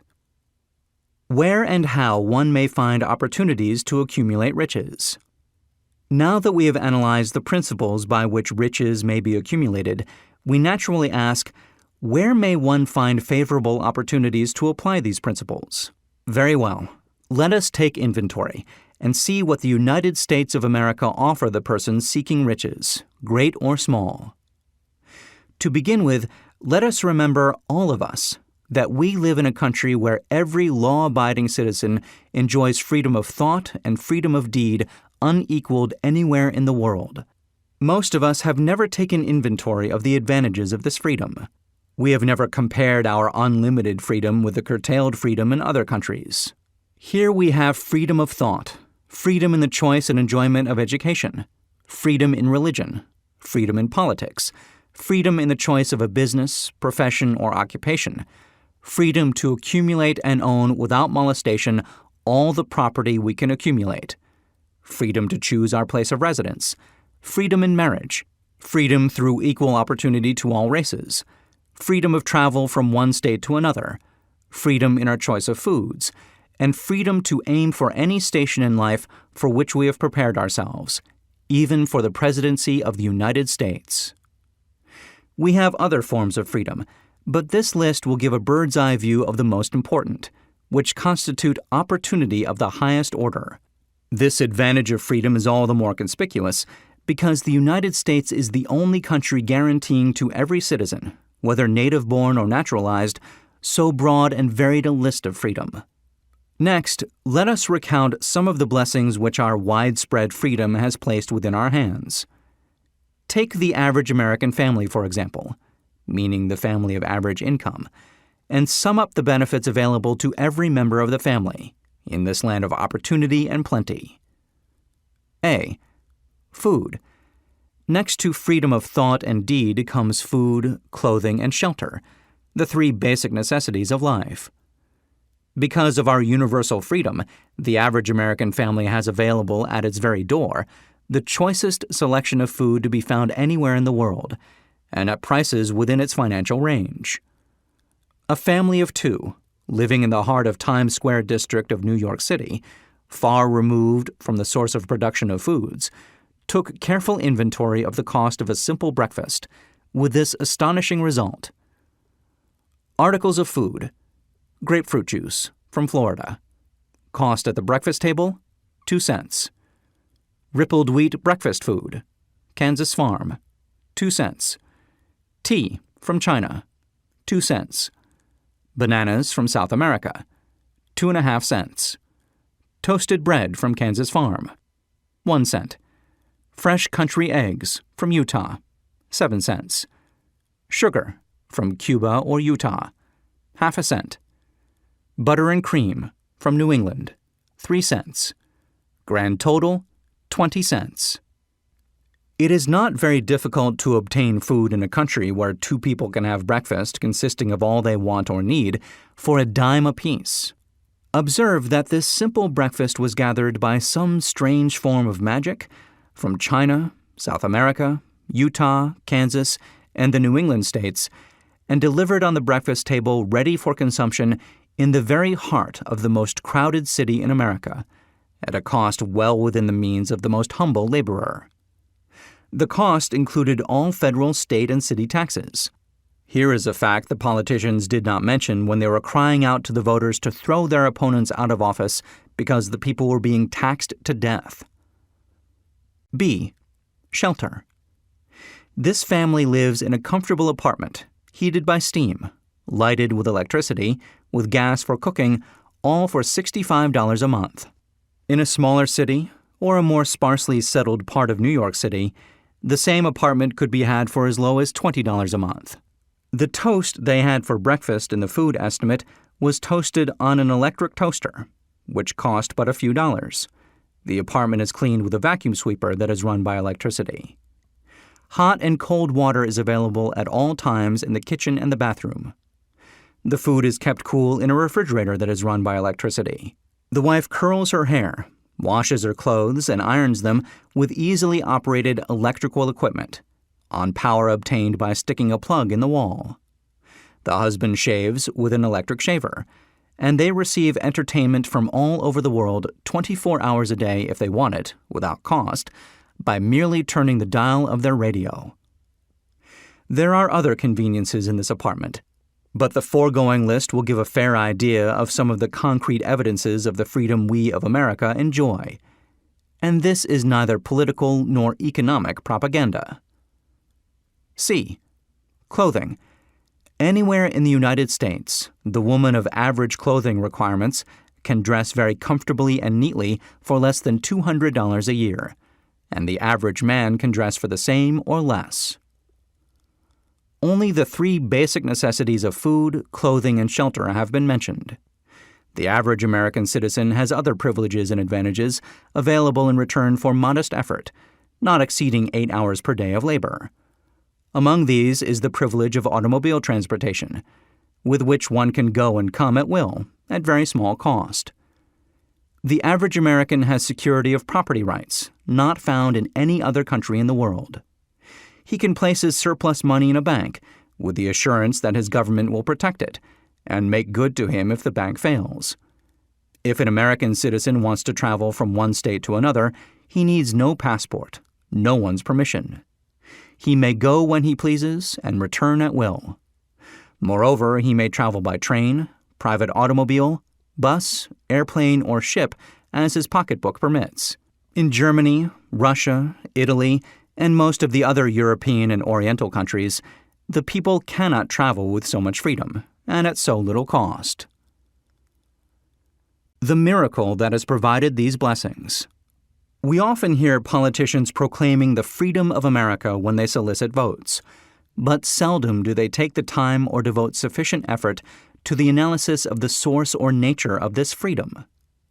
Having no axe to grind, no grudge to express, no ulterior motives to be carried out, I have the privilege of going into a frank analysis of that mysterious, abstract, greatly misunderstood something which gives to every citizen of America more blessings, more opportunities to accumulate wealth, more freedom of every nature than may be found in any other country. I have the right to analyze the source and nature of this unseen power because I know, and have known for more than a quarter of a century, many of the men who organized that power, and many who are now responsible for its maintenance. The name of this mysterious benefactor of mankind is capital. Capital consists not alone of money, but more particularly of highly organized, intelligent groups of men who plan ways and means of using money efficiently for the good of the public, and profitably to themselves. These groups consist of scientists, educators, chemists, inventors, business analysts, publicity men, transportation experts, accountants, lawyers, doctors, and both men and women who have highly specialized knowledge in all fields of industry and business. They pioneer, experiment, and blaze trails in new fields of endeavor. They support colleges, hospitals, public schools, build good roads, publish newspapers, pay most of the cost of government, and take care of the multitudinous detail essential to human progress. Stated briefly, the capitalists are the brains of civilization, because they supply the entire fabric of which all education, enlightenment, and human progress consists. Money without brains always is dangerous. Properly used, it is the most important essential of civilization. The simple breakfast here described could not have been delivered to the New York family at a dime each, or at any other price, if organized capital had not provided the machinery, the ships, the railroads, and the huge armies of trained men to operate them. Some slight idea of the importance of organized capital may be had by trying to imagine yourself burdened with the responsibility of collecting, without the aid of capital, and delivering to the New York City family the simple breakfast described. To supply the tea, you would have to make a trip to China or India, both a very long way from America. Unless you are an excellent swimmer, you would become rather tired before making the round trip. Then, too, another problem would confront you. What would you use for money, even if you had the physical endurance to swim the ocean? To supply the sugar, you would have to take another long swim to Cuba, or a long walk to the sugar beet section of Utah. But even then, you might come back without the sugar, because organized effort and money are necessary to produce sugar, to say nothing of what is required to refine, transport, and deliver it to the breakfast table anywhere in the United States. The eggs you could deliver easily enough from the barnyards near New York City, but you would have a very long walk to Florida and return before you could serve the 2 glasses of grapefruit juice. You would have another long walk to Kansas, or one of the other wheat-growing states, when you went after the 4 slices of wheat bread. The rippled wheat biscuits would have to be omitted from the menu, because they would not be available except through the labor of a trained organization of men and suitable machinery, all of which call for capital. While resting, you could take off for another little swim down to South America, where you would pick up a couple of bananas. And on your return, you could take a short walk to the nearest farm having a dairy and pick up some butter and cream. Then your New York City family would be ready to sit down and enjoy breakfast, and you could collect your 2 dimes for your labor. Seems absurd, doesn't it? Well, the procedure described would be the only possible way these simple items of food could be delivered to the heart of New York City, if we had no capitalistic system. The sum of money required for the building and maintenance of the railroads and steamships used in the delivery of that simple breakfast is so huge that it staggers one's imagination. It runs into hundreds of millions of dollars, not to mention the armies of trained employees required to man the ships and trains. But transportation is only a part of the requirements of modern civilization in capitalistic America. Before there can be anything to haul, something must be grown from the ground, or manufactured and prepared for market. This calls for more millions of dollars for equipment, machinery, boxing, marketing, and for the wages of millions of men and women. Steamships and railroads do not spring up from the earth and function automatically. They come in response to the call of civilization, through the labor and ingenuity and organizing ability of men who have imagination, faith, enthusiasm, decision, persistence. These men are known as capitalists. They are motivated by the desire to build, construct, achieve, render useful service, earn profits, and accumulate riches. And because they render service without which there would be no civilization, they put themselves in the way of great riches. Just to keep the record simple and understandable, I will add that these capitalists are the self-same men of whom most of us have heard soapbox orators speak. They are the same men to whom radicals, racketeers, dishonest politicians, and grafting labor leaders refer as the predatory interests, or Wall Street.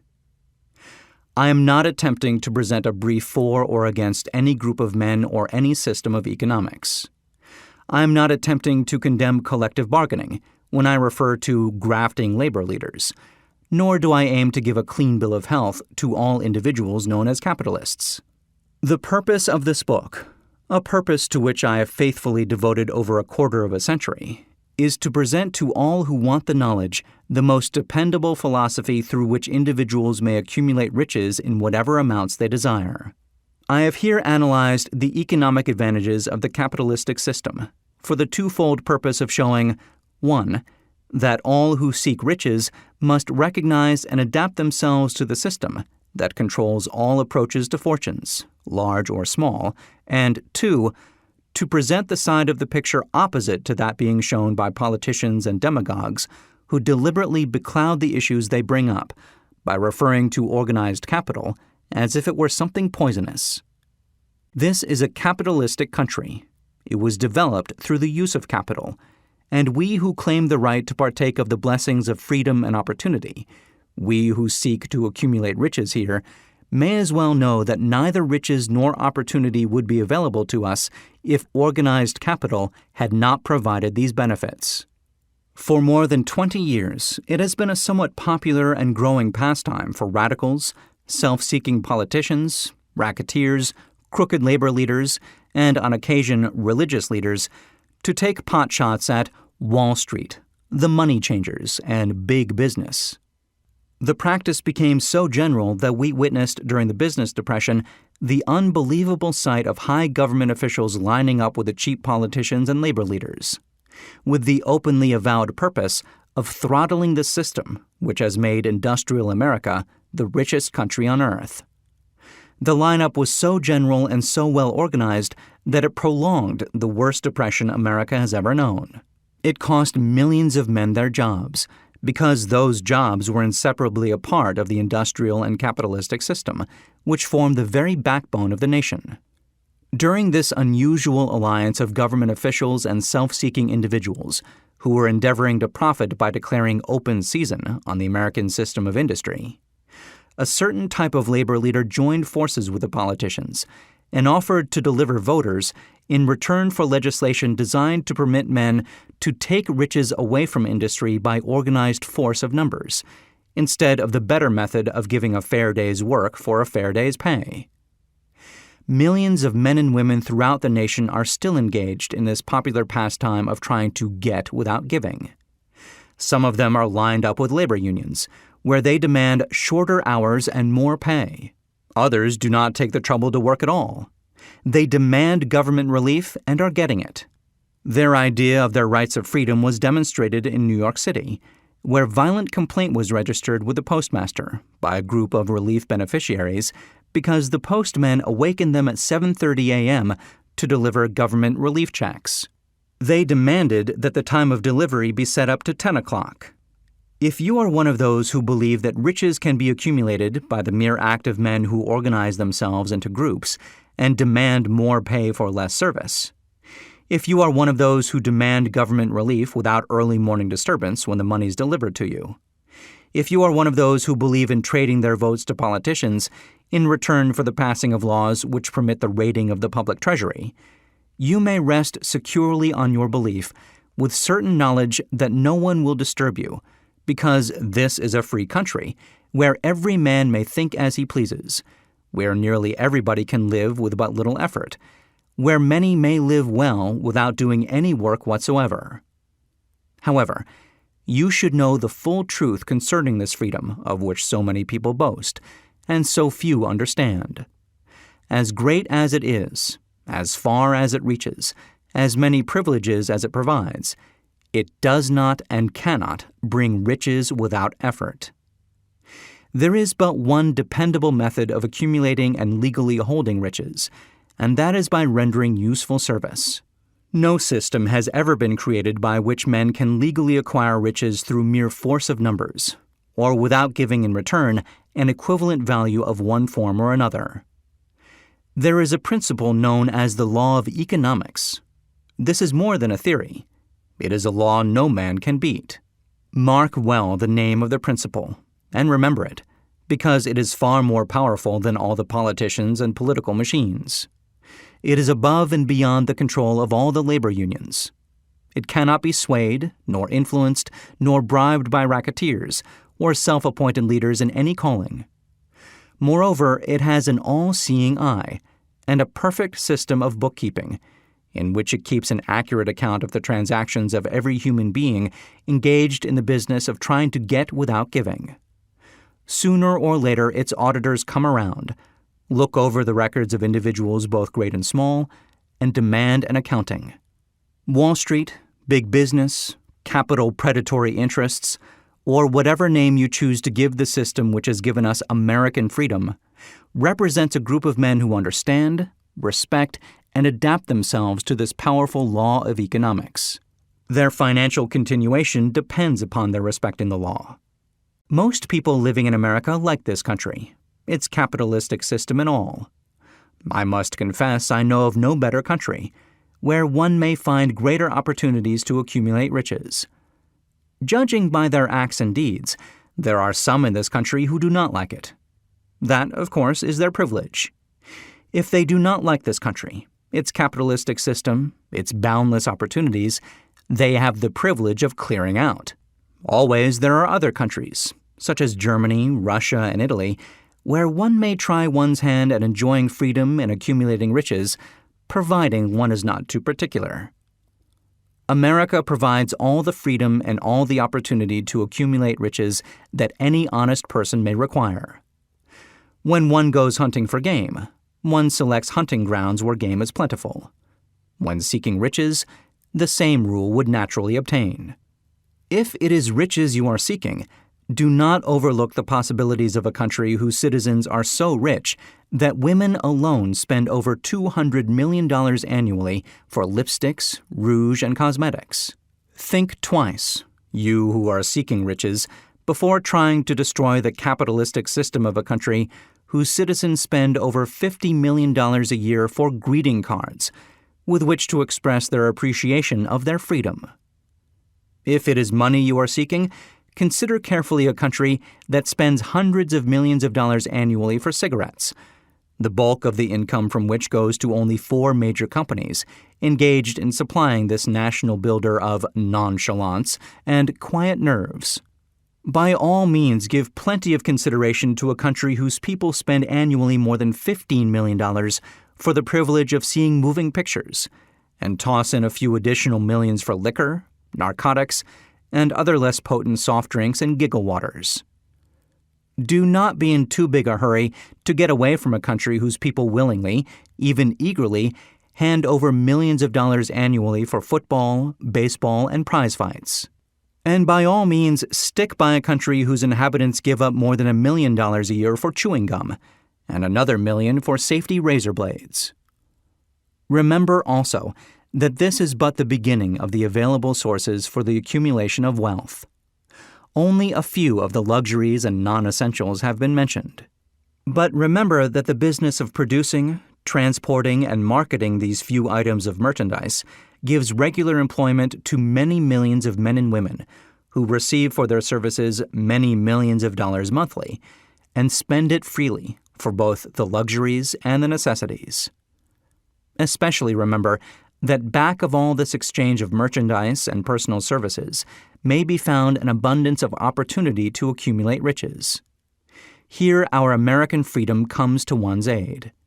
There is nothing to stop you, or anyone, from engaging in any portion of the effort necessary to carry on these businesses. If one has superior talent, training, experience, one may accumulate riches in large amounts. Those not so fortunate may accumulate smaller amounts. Anyone may earn a living in return for a very nominal amount of labor. So, there you are. Opportunity has spread its wares before you. Step up to the front, select what you want, create your plan, put the plan into action, and follow through with persistence. Capitalistic America will do the rest. You can depend upon this much. Capitalistic America ensures every person the opportunity to render useful service and to collect riches in proportion to the value of the service. The system denies no one this right, but it does not and cannot promise something for nothing, because the system itself is irrevocably controlled by the law of economics, which neither recognizes nor tolerates for long getting without giving. The law of economics was passed by nature. There is no Supreme Court to which violators of this law may appeal. The law hands out both penalties for its violation and appropriate rewards for its observance, without interference or the possibility of interference by any human being. The law cannot be repealed. It is as fixed as the stars in the heavens, and subject to and a part of the same system that controls the stars. May one refuse to adapt oneself to the law of economics? Certainly. This is a free country, where all men are born with equal rights, including the privilege of ignoring the law of economics. What happens then? Well, nothing happens until large numbers of men join forces for the avowed purpose of ignoring the law and taking what they want by force. Then comes the dictator with well-organized firing squads and machine guns.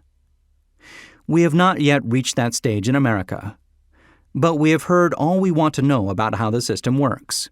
Perhaps we shall be fortunate enough not to demand personal knowledge of so gruesome a reality.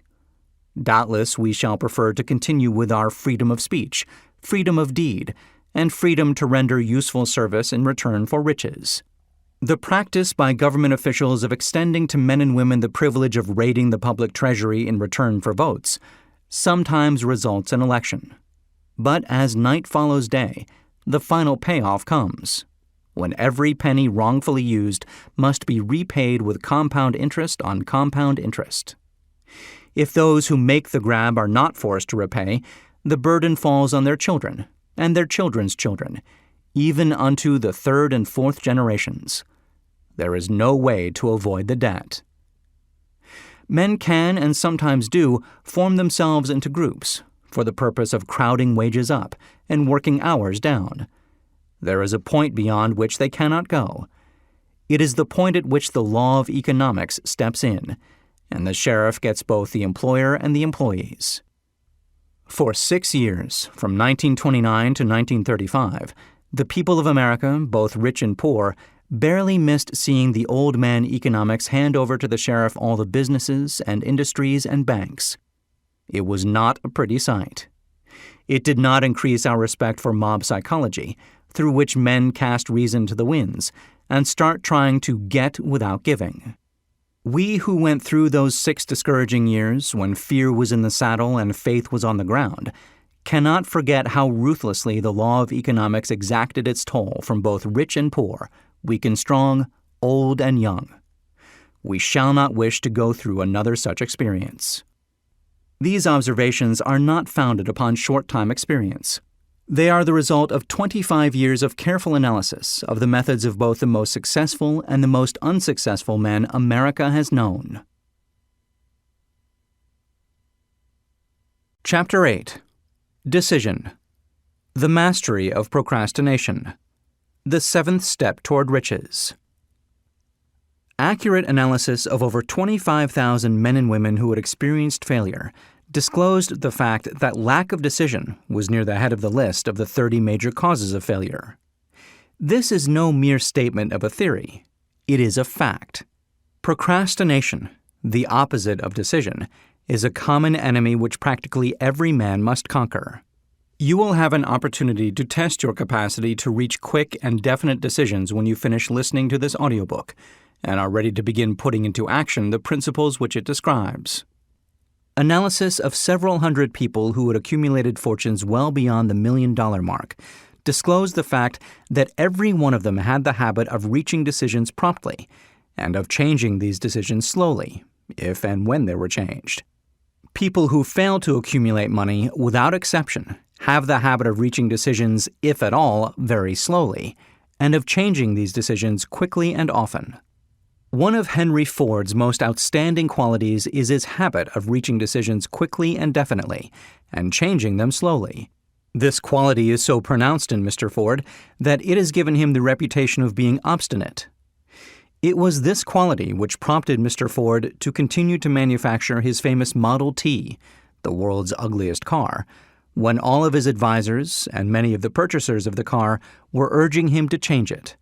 Perhaps Mr. Ford delayed too long in making the change, but the other side of the story is that Mr. Ford's firmness of decision yielded a huge fortune before the change in model became necessary. There is but little doubt that Mr. Ford's habit of definiteness of decision assumes the proportion of obstinacy, but this quality is preferable to slowness in reaching decisions and quickness in changing them. The majority of people who fail to accumulate money sufficient for their needs are generally easily influenced by the opinions of others. They permit the newspapers and the gossiping neighbors to do their thinking for them. Opinions are the cheapest commodities on earth. Everyone has a flock of opinions ready to be wished upon anyone who will accept them. If you are influenced by opinions when you reach decisions, you will not succeed in any undertaking, much less in that of transmuting your own desire into money. If you are influenced by the opinions of others, you will have no desire of your own. Keep your own counsel when you begin to put into practice the principles described here by reaching your own decisions and following them. Take no one into your confidence except the members of your mastermind group, and be very sure in your selection of this group that you choose only those who will be in complete sympathy and harmony with your purpose. Close friends and relatives, while not meaning to do so, often handicap one through opinions and sometimes through ridicule, which is meant to be humorous. Thousands of men and women carry inferiority complexes with them all through life because some well-meaning but ignorant person destroyed their confidence through opinions or ridicule. You have a brain and mind of your own. Use it and reach your own decisions. If you need facts or information from other people to enable you to reach decisions, as you probably will in many instances, acquire these facts or secure the information you need quietly, without disclosing your purpose. It is characteristic of people who have but a smattering or a veneer of knowledge to try to give the impression that they have much knowledge. Such people generally do too much talking and too little listening.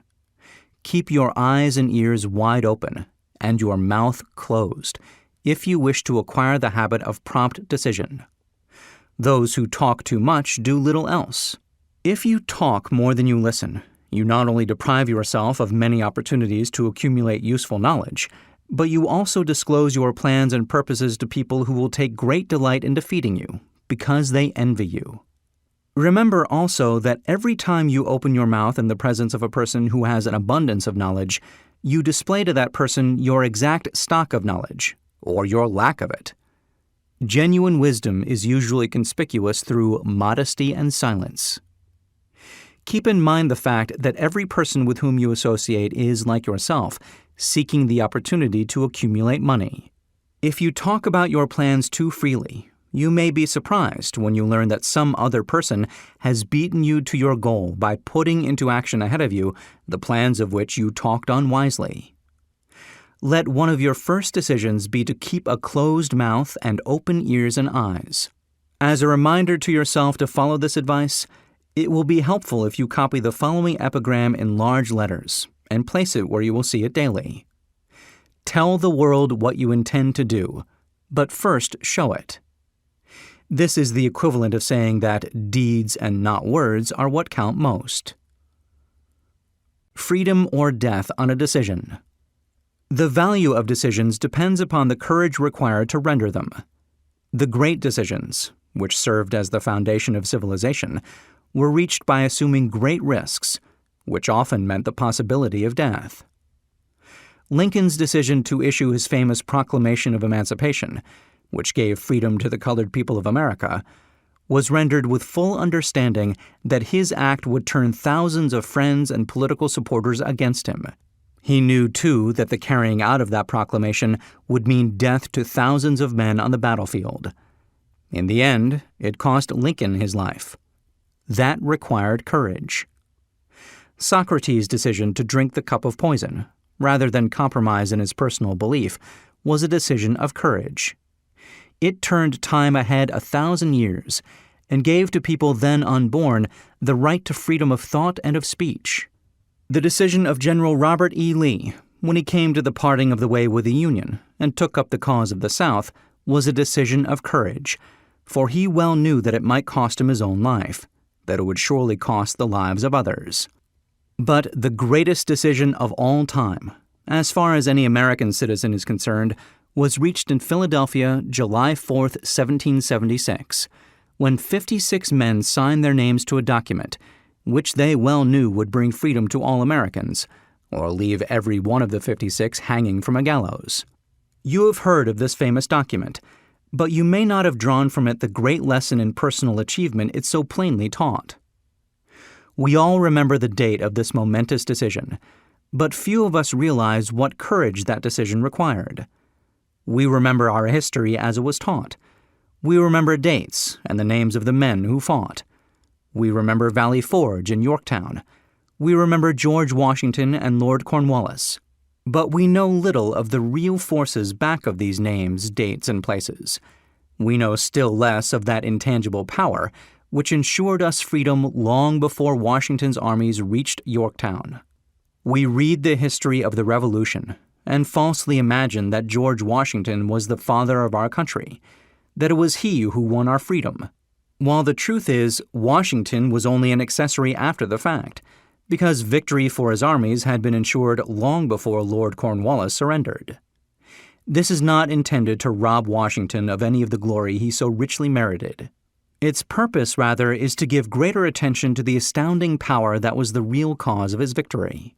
It is nothing short of tragedy that the writers of history have missed entirely even the slightest reference to the irresistible power which gave birth and freedom to the nation destined to set up new standards of independence for all the peoples of the earth. I say it is a tragedy because it is the self-same power which must be used by every individual who surmounts the difficulties of life and forces life to pay the price asked. Let us briefly review the events which gave birth to this power. The story begins with an incident in Boston, March 5, 1770. British soldiers were patrolling the streets, by their presence openly threatening the citizens. The colonists resented armed men marching in their midst. They began to express their resentment openly, hurling stones as well as epithets at the marching soldiers, until the commanding officer gave orders, "Fix bayonets, charge!" The battle was on. It resulted in the death and injury of many. The incident aroused such resentment that the Provincial Assembly, made up of prominent colonists, called a meeting for the purpose of taking definite action. Two of the members of that assembly were John Hancock and Samuel Adams. Long live their names. They spoke up courageously and declared that a move must be made to eject all British soldiers from Boston. Remember this. A decision, in the minds of two men, might properly be called the beginning of the freedom which we of the United States now enjoy. Remember, too, that the decision of these two men called for faith and courage because it was dangerous. Before the assembly adjourned, Samuel Adams was appointed to call on the governor of the province, Hutchinson, and demand the withdrawal of the British troops. The request was granted. The troops were removed from Boston, but the incident was not closed. It had caused a situation destined to change the entire trend of civilization. Strange, is it not, how the great changes, such as the American Revolution and the World War, often have their beginnings in circumstances which seem unimportant. It is interesting also to observe that these important changes usually begin in the form of a definite decision in the minds of a relatively small number of people. Few of us know the history of our country well enough to realize that John Hancock, Samuel Adams, and Richard Henry Lee, of the province of Virginia, were the real fathers of our country. Richard Henry Lee became an important factor in this story by reason of the fact that he and Samuel Adams communicated frequently, by correspondence, sharing freely their fears and their hopes concerning the welfare of the people of their provinces. From this practice, Adams conceived the idea that a mutual exchange of letters between the 13 colonies might help to bring about the coordination of efforts so badly needed in connection with the solution of their problems. 2 years after the clash with the soldiers in Boston, March 72, Adams presented this idea to the Assembly in the form of a motion that a correspondence committee be established among the colonies, with definitely appointed correspondents in each colony, for the purpose of friendly cooperation for the betterment of the colonies of British America. Mark well this incident. It was the beginning of the organization of the far-flung power destined to give freedom to you and to me. The mastermind had already been organized. It consisted of Adams, Lee, and Hancock. I tell you further that if two of you agree upon the earth concerning anything for which you ask, it will come to you from my Father, who is in heaven. The Committee of Correspondence was organized. Observe that this move provided the way for increasing the power of the mastermind by adding to it men from all the colonies. Take notice that this procedure constituted the first organized planning of the disgruntled colonists. In union there is strength. The citizens of the colonies had been waging disorganized warfare against the British soldiers, through incidents similar to the Boston riot. But nothing of benefit had been accomplished. Their individual grievances had not been consolidated under one mastermind. No group of individuals had put their hearts, minds, souls, and bodies together in one definite decision to settle their difficulty with the British once and for all, until Adams, Hancock, and Lee got together. Meanwhile, the British were not idle. They too were doing some planning and masterminding on their own account, with the advantage of having back of them money and organized soldiery. The Crown appointed Gage to supplant Hutchinson as the governor of Massachusetts. One of the new governor's first acts was to send a messenger to call on Samuel Adams, for the purpose of endeavoring to stop his opposition by fear. We can best understand the spirit of what happened by quoting the conversation between Colonel Fenton, the messenger sent by Gage, and Adams.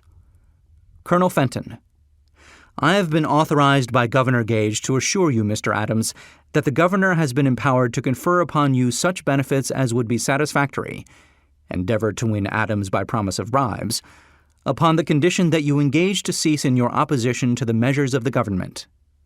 It is the governor's advice to you, sir, not to incur the further displeasure of His Majesty. Your conduct has been such as makes you liable to penalties of an MT of Henry VIII, by which persons can be sent to England for trial for treason, or misprison of treason, at the discretion of a governor of a province. But by changing your political course, you will not only receive great personal advantages, but you will make your peace with the king. Samuel Adams had the choice of two decisions. He could cease his opposition and receive personal bribes, or he could continue and run the risk of being hanged. Clearly, the time had come when Adams was forced to reach instantly a decision which could have cost his life. The majority of men would have found it difficult to reach such a decision. The majority would have sent back an evasive reply, but not Adams. He insisted upon Colonel Fenton's word of honor that the colonel would deliver to the governor the answer exactly as Adams would give it to him. Adams' answer: Then you may tell Governor Gage that I trust I have long since made my peace with the King of Kings.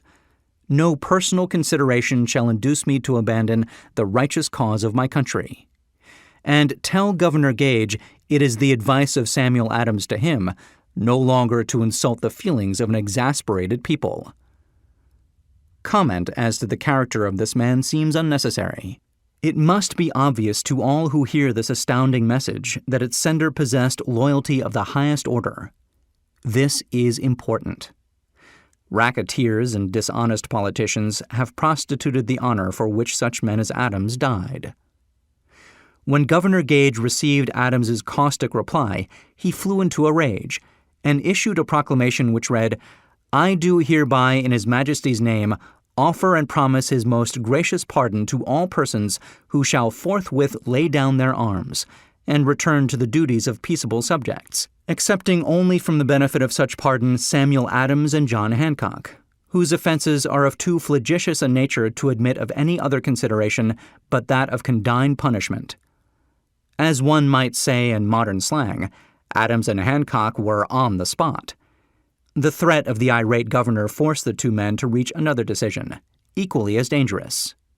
They hurriedly called a secret meeting of their staunchest followers. Here the mastermind began to take on momentum. After the meeting had been called to order, Adams locked the door, placed the key in his pocket, and informed all present that it was imperative that a Congress of the colonists be organized, and that no man should leave the room until the decision for such a Congress had been reached. Great excitement followed. Some weighed the possible consequences of such radicalism, old man fear. Some expressed grave doubt as to the wisdom of so definite a decision in defiance of the Crown. Locked in that room were two men immune to fear, blind to the possibility of failure: Hancock and Adams. Through the influence of their minds, the others were induced to agree that, through the Correspondence Committee, arrangements should be made for a meeting of the First Continental Congress, to be held in Philadelphia, September 5, 1774. Remember this date. It is more important than July 4, 1776. If there had been no decision to hold a Continental Congress, there could have been no signing of the Declaration of Independence. Before the first meeting of the new Congress, another leader, in a different section of the country, was deep in the throes of publishing a summary view of the rights of British America. He was Thomas Jefferson, of the province of Virginia, whose relationship to Lord Dunmore, representative of the Crown in Virginia, was as strained as that of Hancock and Adams with their governor. Shortly after his famous Summary of Rights was published, Jefferson was informed that he was subject to prosecution for high treason against His Majesty's government. Inspired by the threat, one of Jefferson's colleagues, Patrick Henry, boldly spoke his mind, concluding his remarks with a sentence which shall remain forever a classic: "If this be treason, then make the most of it." It was such men as these who, without power, without authority, without military strength, without money, sat in solemn consideration of the destiny of the colonies, beginning at the opening of the First Continental Congress and continuing at intervals for 2 years, until on June 7, 1776, Richard Henry Lee arose, addressed the chair, and to the startled assembly made this motion: "Gentlemen, I make the motion that these united colonies are, and of right ought to be, free and independent states, that they be absolved from all allegiance to the British Crown, and that all political connection between them and the state of Great Britain is, and ought to be, totally dissolved." Lee's astounding motion was discussed fervently and at such length that he began to lose patience. Finally, after days of argument, he again took the floor, and declared in a clear, firm voice, "Mr. President, we have discussed this issue for days. It is the only course for us to follow. Why then, sir, do we longer delay? Why still deliberate? Let this happy day give birth to an American republic. Let her arise not to devastate and to conquer, but to reestablish the reign of peace and of law. The eyes of Europe are fixed upon us. She demands of us a living example of freedom that may exhibit a contrast, in the felicity of the citizen, to the ever-increasing tyranny." Before his motion was finally voted upon, Lee was called back to Virginia because of serious family illness. But before leaving, he placed his cause in the hands of his friend, Thomas Jefferson, who promised to fight until favorable action was taken. Shortly thereafter, the president of the Congress, Hancock, appointed Jefferson as chairman of a committee to draw up a Declaration of Independence. Long and hard the committee labored, on a document which would mean, when accepted by the Congress, that every man who signed it would be signing his own death warrant, should the colonies lose in the fight with Great Britain, which was sure to follow. The document was drawn, and on June 28th, the original draft was read before the Congress. For several days it was discussed, altered, and made ready. On July 4, 1776, Thomas Jefferson stood before the Assembly and fearlessly read the most momentous decision ever placed upon paper. When in the course of human events it is necessary for one people to dissolve the political bands which have connected them with another, and to assume, among the powers of the earth, the separate and equal station to which the laws of nature and of nature's God entitle them, a decent respect to the opinions of mankind requires that they should declare the causes which impel them to the separation. When Jefferson finished, the document was voted upon, accepted, and signed by the 56 men, every one staking his own life upon his decision to write his name. By that decision came into existence a nation destined to bring to mankind forever the privilege of making decisions. By decisions made in a similar spirit of faith, and only by such decisions, can men solve their personal problems and win for themselves high estates of material and spiritual wealth. Let us not forget this. Analyze the events which led to the Declaration of Independence, and be convinced that this nation, which now holds a position of commanding respect and power among all nations of the world, was born of a decision created by a mastermind consisting of 56 men. Note well the fact that it was their decision which ensured the success of Washington's armies, because the spirit of that decision was in the heart of every soldier who fought with him, and served as a spiritual power which recognizes no such thing as failure. Note also, with great personal benefit, that the power which gave this nation its freedom is the selfsame power that must be used by every individual who becomes self-determining. This power is made up of the principles described in this program. It will not be difficult to detect, in the story of the Declaration of Independence, at least 6 of these principles: desire, decision, faith, persistence, the mastermind, and organized planning. Throughout this philosophy will be found the suggestion that thought, backed by strong desire, has a tendency to transmute itself into its physical equivalent. Before passing on, I wish to leave you with a suggestion that one may find in this story, and in the story of the organization of the United States Steel Corporation, a perfect description of the method by which thought makes this astounding transformation. In your search for the secret of the method, do not look for a miracle, because you will not find it. You will find only the eternal laws of nature. These laws are available to every person who has the faith and the courage to use them. They may be used to bring freedom to a nation or to accumulate riches. There is no charge save the time necessary to understand and appropriate them. Those who reach decisions promptly and definitely know what they want and generally get it. The leaders in every walk of life decide quickly and firmly. That is the major reason why they are leaders. The world has the habit of making room for the man whose words and actions show that he knows where he is going. Indecision is a habit which usually begins in youth. The habit takes on permanency as the youth goes through graded school, high school, and even through college without definiteness of purpose. The major weakness of all educational systems is that they neither teach nor encourage the habit of definite decision. It would be beneficial if no college would permit the enrollment of any student unless and until the student declared his major purpose in matriculating. It would be of still greater benefit if every student who enters the graded schools were compelled to accept training in the habit of decision and forced to pass a satisfactory examination on this subject before being permitted to advance in the grades. The habit of indecision acquired because of the deficiencies of our school systems goes with the student into the occupation he chooses, if, in fact, he chooses his occupation. Generally, the youth just out of school seeks any job that can be found.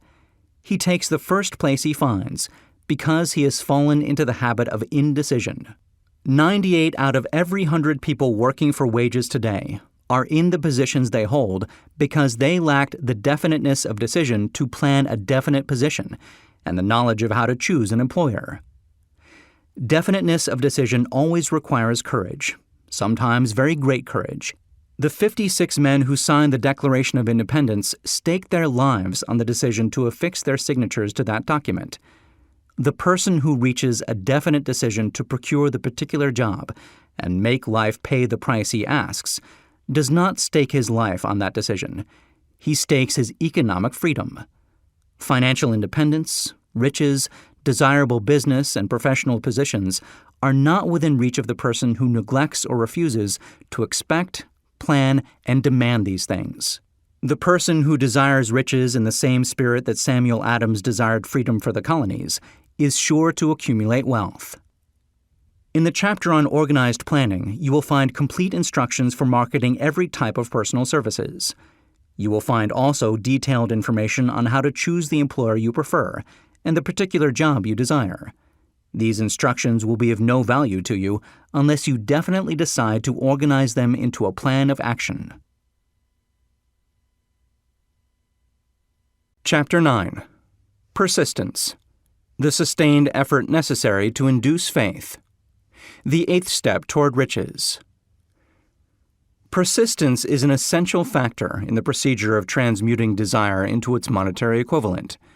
The basis of persistence is the power of will. Willpower and desire, when properly combined, make an irresistible pair. Men who accumulate great fortunes are generally known as cold-blooded and sometimes ruthless. Often they are misunderstood.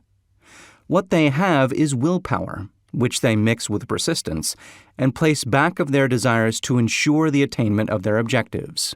Henry Ford has been generally misunderstood to be ruthless and cold-blooded. This misconception grew out of Ford's habit of following through in all of his plans with persistence. The majority of people are ready to throw their aims and purposes overboard and give up at the first sign of opposition or misfortune.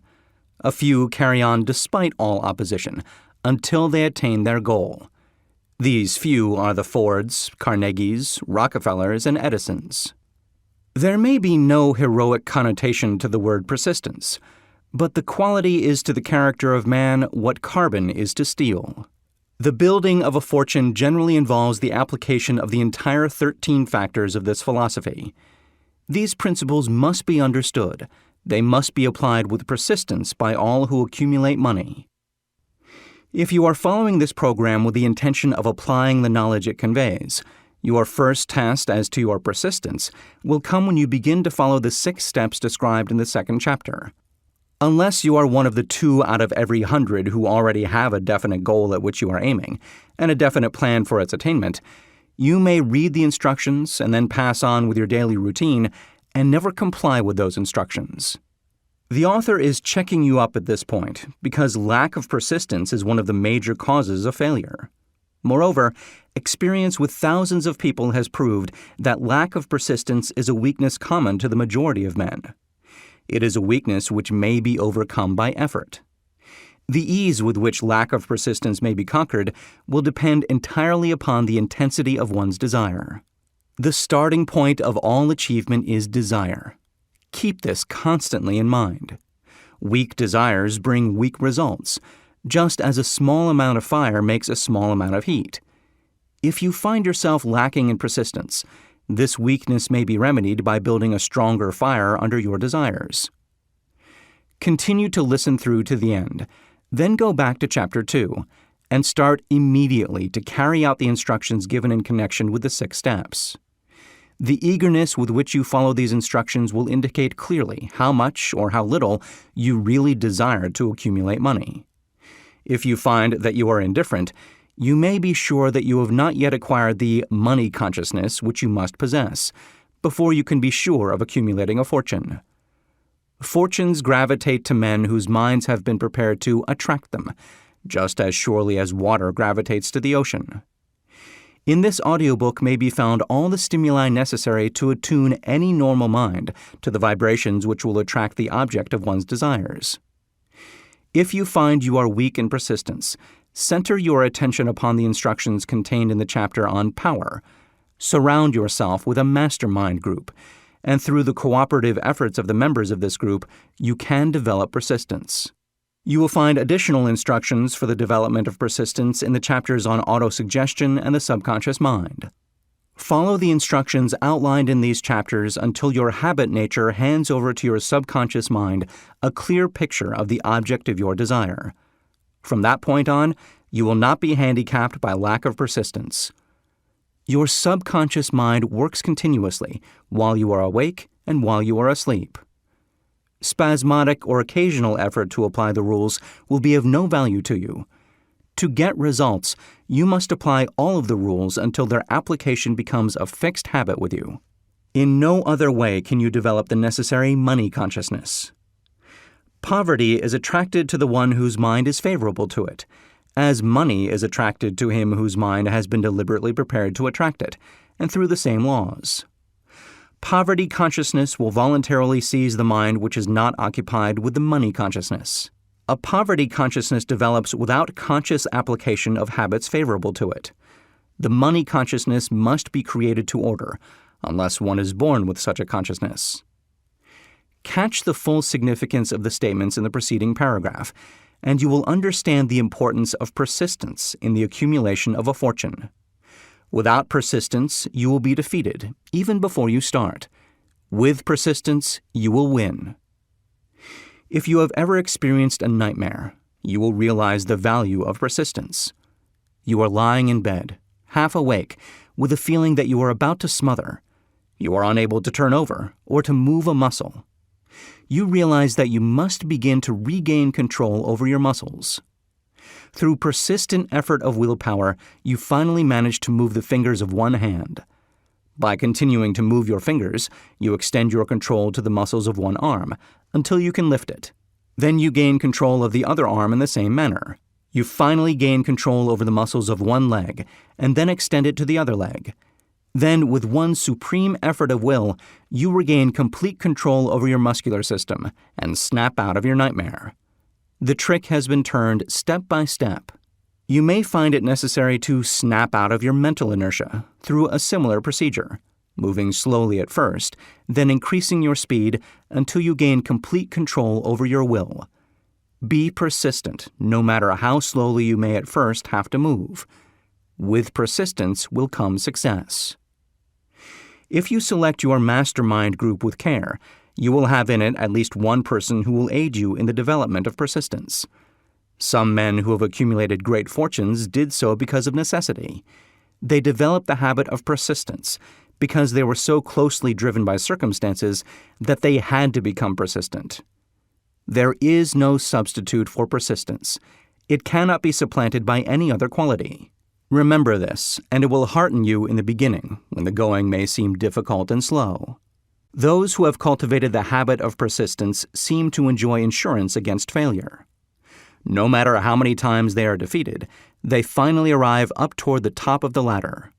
Sometimes it appears that there is a hidden guide whose duty is to test men through all sorts of discouraging experiences. Those who pick themselves up after defeat and keep on trying arrive, and the world cries, "Bravo! I knew you could do it." The hidden guide lets no one enjoy great achievement without passing the persistence test. Those who can't take it simply do not make the grade. Those who can take it are bountifully rewarded for their persistence. They receive as their compensation whatever goal they are pursuing. That is not all. They receive something infinitely more important than material compensation: the knowledge that every failure brings with it the seed of an equivalent advantage. There are exceptions to this rule. A few people know from experience the soundness of persistence. They are the ones who have not accepted defeat as being anything more than temporary. They are the ones whose desires are so persistently applied that defeat is finally changed into victory. We who stand on the sidelines of life see the overwhelmingly large number who go down in defeat, never to rise again. We see the few who take the punishment of defeat as an urge to greater effort. These, fortunately, never learn to accept life's reverse gear. But what we do not see, what most of us never suspect of existing, is the silent but irresistible power which comes to the rescue of those who fight on in the face of discouragement. If we speak of this power at all, we call it persistence, and let it go at that. One thing we all know: if one does not possess persistence, one does not achieve noteworthy success in any calling. As these lines are being written, I look up from my work and see before me, less than a block away, the great mysterious Broadway, the graveyard of dead hopes, and the front porch of opportunity. From all over the world, people have come to Broadway seeking fame, fortune, power, love, or whatever it is that human beings call success. Once in a great while, someone steps out from the long procession of seekers, and the world hears that another person has mastered Broadway. But Broadway is not easily nor quickly conquered. She acknowledges talent, recognizes genius, pays off in money, only after one has refused to quit. Then we know he has discovered the secret of how to conquer Broadway. The secret is always inseparably attached to one word: persistence. The secret is told in the struggle of Fannie Hurst, whose persistence conquered the Great White Way. She came to New York in 1915 to convert writing into riches. The conversion did not come quickly, but it came. For 4 years, Miss Hurst learned about the sidewalks of New York from first-hand experience. She spent her days laboring and her nights hoping. When hope grew dim, she did not say, "All right, Broadway, you win." She said, "Very well, Broadway, you may whip some, but not me. I'm going to force you to give up." One publisher, the Saturday Evening Post, sent her 36 rejection slips before she broke the ice and got a story across. The average writer, like the average in other walks of life, would have given up the job when the first rejection slip came. She pounded the pavements for 4 years to the tune of the publisher's no, because she was determined to win. Then came the payoff. The spell had been broken. The unseen guide had tested Fannie Hurst, and she could take it. From that time on, publishers made a beaten path to her door. Money came so fast she hardly had time to count it. Then the moving picture men discovered her, and money came not in small change, but in floods. The moving picture rights to her latest novel, Great Laughter, brought $100,000, said to be the highest price ever paid for a story before publication. Her royalties from the sale of the book probably will run much more. Briefly, you have a description of what persistence is capable of achieving. Fannie Hurst is no exception. Wherever men and women accumulate great riches, you may be sure they first acquired persistence. Broadway will give any beggar a cup of coffee and a sandwich, but it demands persistence of those who go after the big stakes. Kate Smith will say amen when she reads this. For years, she sang without money and without price before any microphone she could reach. Broadway said to her, "Come and get it if you can take it." She did take it, until one happy day Broadway got tired and said, "What's the use? You don't know when you're whipped, so name your price and go to work in earnest." Miss Smith named her price. It was plenty. Away up in figures so high that 1 week's salary is far more than most people make in a whole year. Verily, it pays to be persistent. And here is an encouraging statement which carries with it a suggestion of great significance. Thousands of singers who excel Kate Smith are walking up and down Broadway looking for a break, without success. Countless others have come and gone. Many of them sang well enough, but they failed to make the grade because they lacked the courage to keep on keeping on, until Broadway became tired of turning them away. Persistence is a state of mind, therefore it can be cultivated. Like all states of mind, persistence is based upon definite causes. Among them, these. A. Definiteness of purpose. Knowing what one wants is the first and perhaps the most important step toward the development of persistence. A strong motive forces one to surmount many difficulties. B. Desire. It is comparatively easy to acquire and to maintain persistence in pursuing the object of intense desire. C. Self-reliance. Belief in one's ability to carry out a plan encourages one to follow the plan through with persistence. Self-reliance can be developed through the principle described in the chapter on autosuggestion. D. Definiteness of plans. Organized plans, even though they may be weak and entirely impractical, encourage persistence. E. Accurate knowledge. Knowing that one's plans are sound, based upon experience or observation, encourages persistence. Guessing instead of knowing destroys persistence. F. Cooperation. Sympathy, understanding, and harmonious cooperation with others tend to develop persistence. G. Willpower.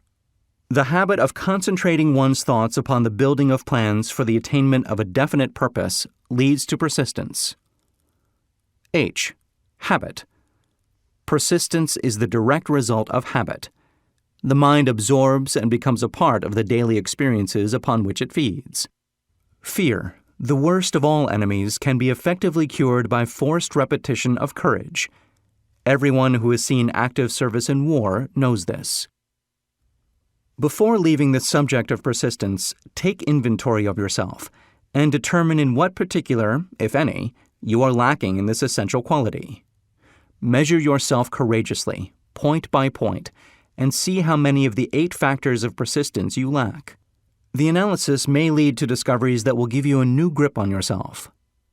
Symptoms of lack of persistence. Here you will find the real enemies which stand between you and noteworthy achievement. Here you will find not only the symptoms indicating weakness of persistence, but also the deeply seated subconscious causes of this weakness. Study the list carefully and face yourself squarely if you really wish to know who you are and what you are capable of doing. These are the weaknesses which must be mastered by all who accumulate riches. 1. Failure to recognize and to clearly define exactly what one wants. 2. Procrastination, with or without cause, usually backed up with a formidable array of alibis and excuses. 3. Lack of interest in acquiring specialized knowledge. 4. Indecision, the habit of passing the buck on all occasions, instead of facing issues squarely. also backed by alibis. 5. The habit of relying upon alibis instead of creating definite plans for the solution of problems. 6. Self-satisfaction. There is but little remedy for this affliction, and no hope for those who suffer from it. 7. Indifference, usually reflected in one's readiness to compromise on all occasions, rather than meet opposition and fight it. 8.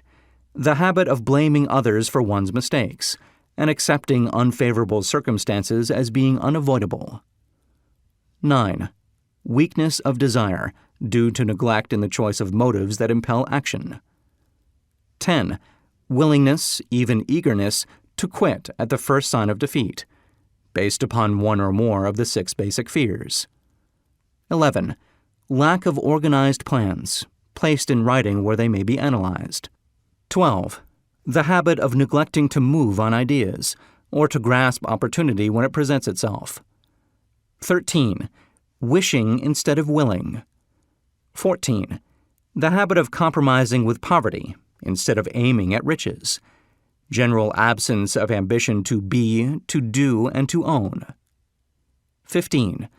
Searching for all the shortcuts to riches, trying to get without giving a fair equivalent, usually reflected in the habit of gambling, endeavoring to drive sharp bargains. 16. Fear of criticism, failure to create plans and to put them into action, because of what other people will think, do, or say. This enemy belongs at the head of the list, because it generally exists in one's subconscious mind, where its presence is not recognized. See the 6 basic fears in a later chapter. Let us examine some of the symptoms of the fear of criticism. The majority of people permit relatives, friends, and the public at large to so influence them that they cannot live their own lives because they fear criticism. Huge numbers of people make mistakes in marriage, stand by the bargain, and go through life miserable and unhappy because they fear criticism which may follow if they correct the mistake. Anyone who is submitted to this form of fear knows the irreparable damage it does by destroying ambition, self-reliance, and the desire to achieve. Millions of people neglect to acquire belated educations after having left school because they fear criticism. Countless numbers of men and women, both young and old, permit relatives to wreck their lives in the name of duty because they fear criticism. Duty does not require any person to submit to the destruction of his personal ambitions and the right to live his own life in his own way. People refuse to take chances in business because they fear the criticism which may follow if they fail. The fear of criticism in such cases is stronger than the desire for success. Too many people refuse to set high goals for themselves, or even neglect selecting a career, because they fear the criticism of relatives and friends who may say, "Don't aim so high, people will think you are crazy." When Andrew Carnegie suggested that I devote 20 years to the organization of a philosophy of individual achievement, my first impulse of thought was fear of what people might say. The suggestion set up a goal for me, far out of proportion to any I had ever conceived. As quick as a flash, my mind began to create alibis and excuses, all of them traceable to the inherent fear of criticism. Something inside of me said, "You can't do it. The job is too big and requires too much time. What will your relatives think of you? How will you earn a living? No one has ever organized a philosophy of success. What right have you to believe you can do it? Who are you anyway to aim so high? Remember your humble birth. What do you know about philosophy? People will think you are crazy." And they did. Why hasn't some other person done this before now?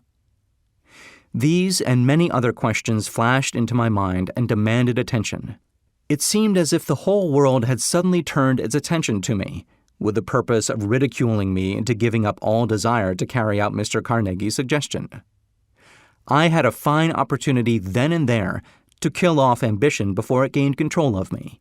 Later in life, after having analyzed thousands of people, I discovered that most ideas are stillborn and need the breath of life injected into them through definite plans of immediate action. The time to nurse an idea is at the time of its birth. Every minute it lives gives it a better chance of surviving. The fear of criticism is at the bottom of the destruction of most ideas which never reach the planning and action stage. Many people believe that material success is the result of favorable breaks. There is an element of ground for the belief, but those depending entirely upon luck are nearly always disappointed because they overlook another important factor which must be present before one can be sure of success. It is the knowledge with which favorable breaks can be made to order. During the Depression, W.C. Fields, the comedian, lost all his money and found himself without income, without a job, and his means of earning a living, vaudeville, no longer existed. Moreover, he was past 60, when many men consider themselves old. He was so eager to stage a comeback that he offered to work without pay in a new field, movies. In addition to his other troubles, he fell and injured his neck. To many, that would have been the place to give up and quit. But Fields was persistent. He knew that if he carried on, he would get the breaks sooner or later. And he did get them, but not by chance. Marie Dressler found herself down and out, with her money gone, with no job, when she was about 60. She, too, went after the breaks and got them. Her persistence brought an astounding triumph late in life, long beyond the age when most men and women are done with ambition to achieve. Eddie Cantor lost his money in the 1929 stock crash, but he still had his persistence and his courage.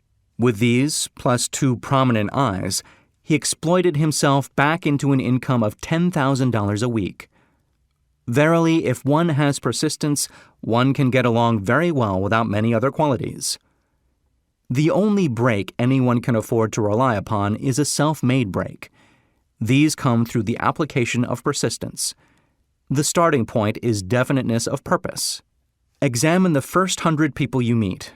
Ask them what they want most in life, and 98 of them will not be able to tell you.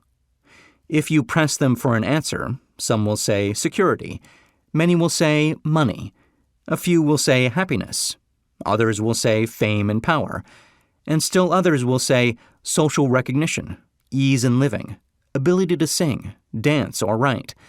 But none of them will be able to define these terms or give the slightest indication of a plan by which they hope to attain these vaguely expressed wishes. Riches do not respond to wishes. They respond only to definite plans, backed by definite desires, through constant persistence. How to develop persistence. There are 4 simple steps which lead to the habit of persistence. They call for no great amount of intelligence, no particular amount of education, and but little time or effort. The necessary steps are: 1. A definite purpose backed by burning desire for its fulfillment. 2. A definite plan, expressed in continuous action. 3. A mind closed tightly against all negative and discouraging influences, including negative suggestions of relatives, friends, and acquaintances. 4. A friendly alliance with one or more persons who will encourage one to follow through with both plan and purpose. These 4 steps are essential for success in all walks of life. The entire purpose of the 13 principles of this philosophy is to enable one to take these 4 steps as a matter of habit. These are the steps by which one may control one's economic destiny. They are the steps that lead to freedom and independence of thought. They are the steps that lead to riches, in small or great quantities. They lead the way to power, fame, and worldly recognition. They are the 4 steps which guarantee favorable breaks. They are the steps that convert dreams into physical realities. They lead also to the mastery of fear, discouragement, indifference. There is a magnificent reward for all who learn to take these 4 steps. It is the privilege of writing one's own ticket and of making life yield whatever price is asked. I have no way of knowing the facts, but I venture to conjecture that Mrs. Wallace Simpson's great love for a man was not accidental, nor the result of favorable breaks alone. There was a burning desire and careful searching at every step of the way. Her first duty was to love. What is the greatest thing on earth? The Master called it love, not man-made rules, criticism, bitterness, slander, or political marriages, but love. She knew what she wanted, not after she met the Prince of Wales, but long before that. Twice, when she had failed to find it, she had the courage to continue her search. To thine own self be true, and it must follow as the night the day, thou canst not then be false to any man. Her rise from obscurity was of the slow, progressive, persistent order, but it was sure. She triumphed over unbelievably long odds, and no matter who you are, or what you may think of Wallis Simpson, or the king who gave up his crown for her love, she is an astounding example of applied persistence, an instructor on the rules of self-determination, from whom the entire world might profitably take lessons. When you think of Wallis Simpson, think of one who knew what she wanted and shook the greatest empire on earth to get it. Women who complain that this is a man's world, that women do not have an equal chance to win, owe it to themselves to study carefully the life of this unusual woman, who at an age which most women consider old, captured the affections of the most desirable bachelor in the entire world. And what of King Edward? What lesson may we learn from his part in the world's greatest drama of recent times? Did he pay too high a price for the affections of the woman of his choice? Surely no one but he can give the correct answer. The rest of us can only conjecture. This much we know. The king came into the world without his own consent. He was born to great riches without requesting them. He was persistently sought in marriage. Politicians and statesmen throughout Europe tossed dowagers and princesses at his feet. Because he was the firstborn of his parents, he inherited a crown, which he did not seek, and perhaps did not desire. For more than 40 years he was not a free agent, could not live his life in his own way, had but little privacy, and finally assumed duties inflicted upon him when he ascended the throne. Some will say, with all these blessings, King Edward should have found peace of mind, contentment, and joy of living. The truth is that back of all the privileges of a crown, all the money, the fame, and the power inherited by King Edward, there was an emptiness which could be filled only by love. His greatest desire was for love. Long before he met Wallis Simpson, he doubtless felt this great universal emotion tugging at the strings of his heart, beating upon the door of his soul, and crying out for expression. And when he met a kindred spirit, crying out for this same holy privilege of expression, he recognized it, and without fear or apology, opened his heart and bade it enter. All the scandal-mongers in the world cannot destroy the beauty of this international drama, through which two people found love and had the courage to face open criticism, renounce all else, to give it holy expression. King Edward's decision to give up the crown of the world's most powerful empire for the privilege of going the remainder of the way through life with the woman of his choice was a decision that required courage. The decision also had a price, but who has the right to say the price was too great? Surely not he who said, "He among you who is without sin, let him cast the first stone." As a suggestion to any evil-minded person who chooses to find fault with the Duke of Windsor because his desire was for love, and for openly declaring his love for Wallis Simpson and giving up his throne for her, let it be remembered that the open declaration was not essential. He could have followed the custom of clandestine liaison which has prevailed in Europe for centuries, without giving up either his throne or the woman of his choice, and there would have been no complaint from either church or laity. But this unusual man was built of sterner stuff. His love was clean. It was deep and sincere. It represented the one thing which, above all else, he truly desired. Therefore, he took what he wanted and paid the price demanded. If Europe had been blessed with more rulers with a human heart and the traits of honesty of ex-King Edward for the past century, that unfortunate hemisphere now seething with greed, hate, lust, political connivance, and threats of war, would have a different and a better story to tell.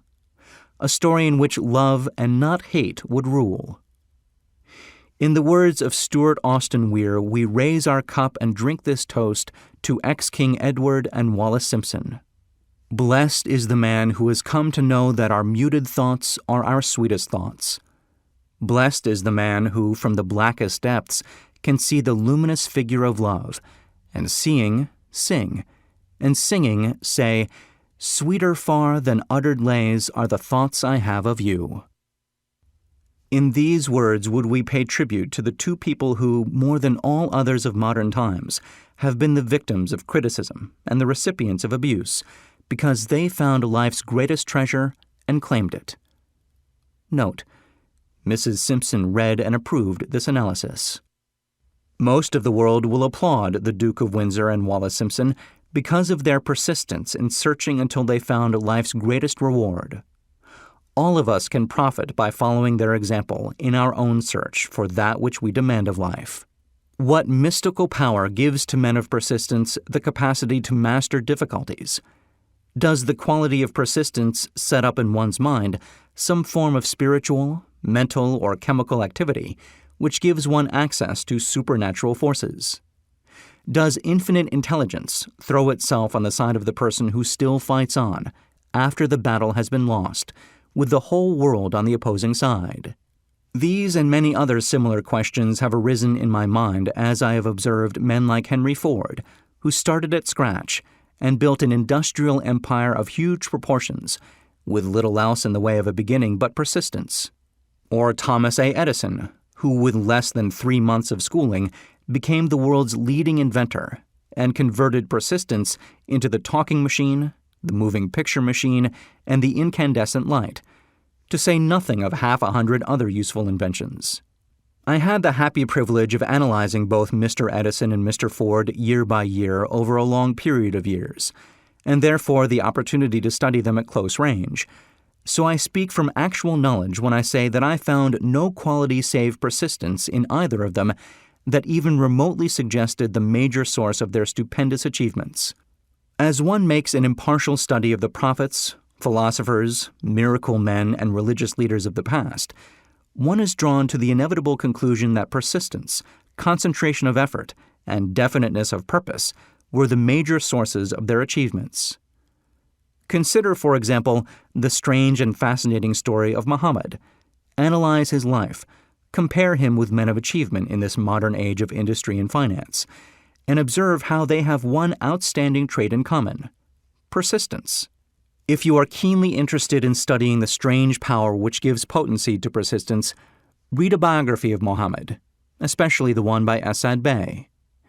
This brief review of that book, by Thomas Sugrue in the Herald Tribune, will provide a preview of the rare treat in store for those who take the time to read the entire story of one of the most astounding examples of the power of persistence known to civilization.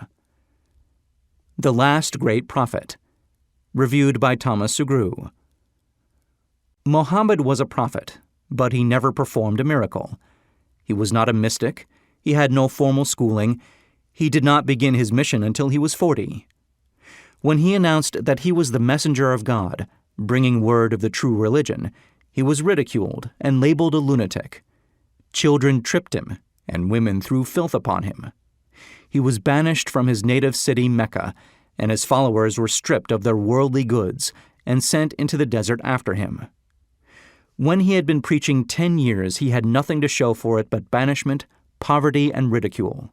Yet before another 10 years had passed, he was dictator of all Arabia, ruler of Mecca, and the head of a new world religion which was to sweep to the Danube and the Pyrenees before exhausting the impetus he gave it. That impetus was threefold: the power of words, the efficacy of prayer, and man's kinship with God. His career never made sense. Muhammad was born to impoverished members of a leading family of Mecca. Because Mecca, the crossroads of the world, home of the magic stone called the Kaaba, great city of trade, and the center of trade routes, was unsanitary, its children were sent to be raised in the desert by Bedouins. Muhammad was thus nurtured, drawing strength and health from the milk of nomad, vicarious mothers. He tended sheep and soon hired out to a rich widow as leader of her caravans. He traveled to all parts of the Eastern world, talked with many men of diverse beliefs, and observed the decline of Christianity into warring sects. When he was 28, Khadijah the widow, looked upon him with favor and married him. Her father would have objected to such a marriage, so she got him drunk and held him up while he gave the paternal blessing. For the next 12 years, Muhammad lived as a rich and respected and very shrewd trader. Then he took to wandering in the desert, and one day he returned with the first verse of the Quran and told Khadijah that the archangel Gabriel had appeared to him and said that he was to be the messenger of God.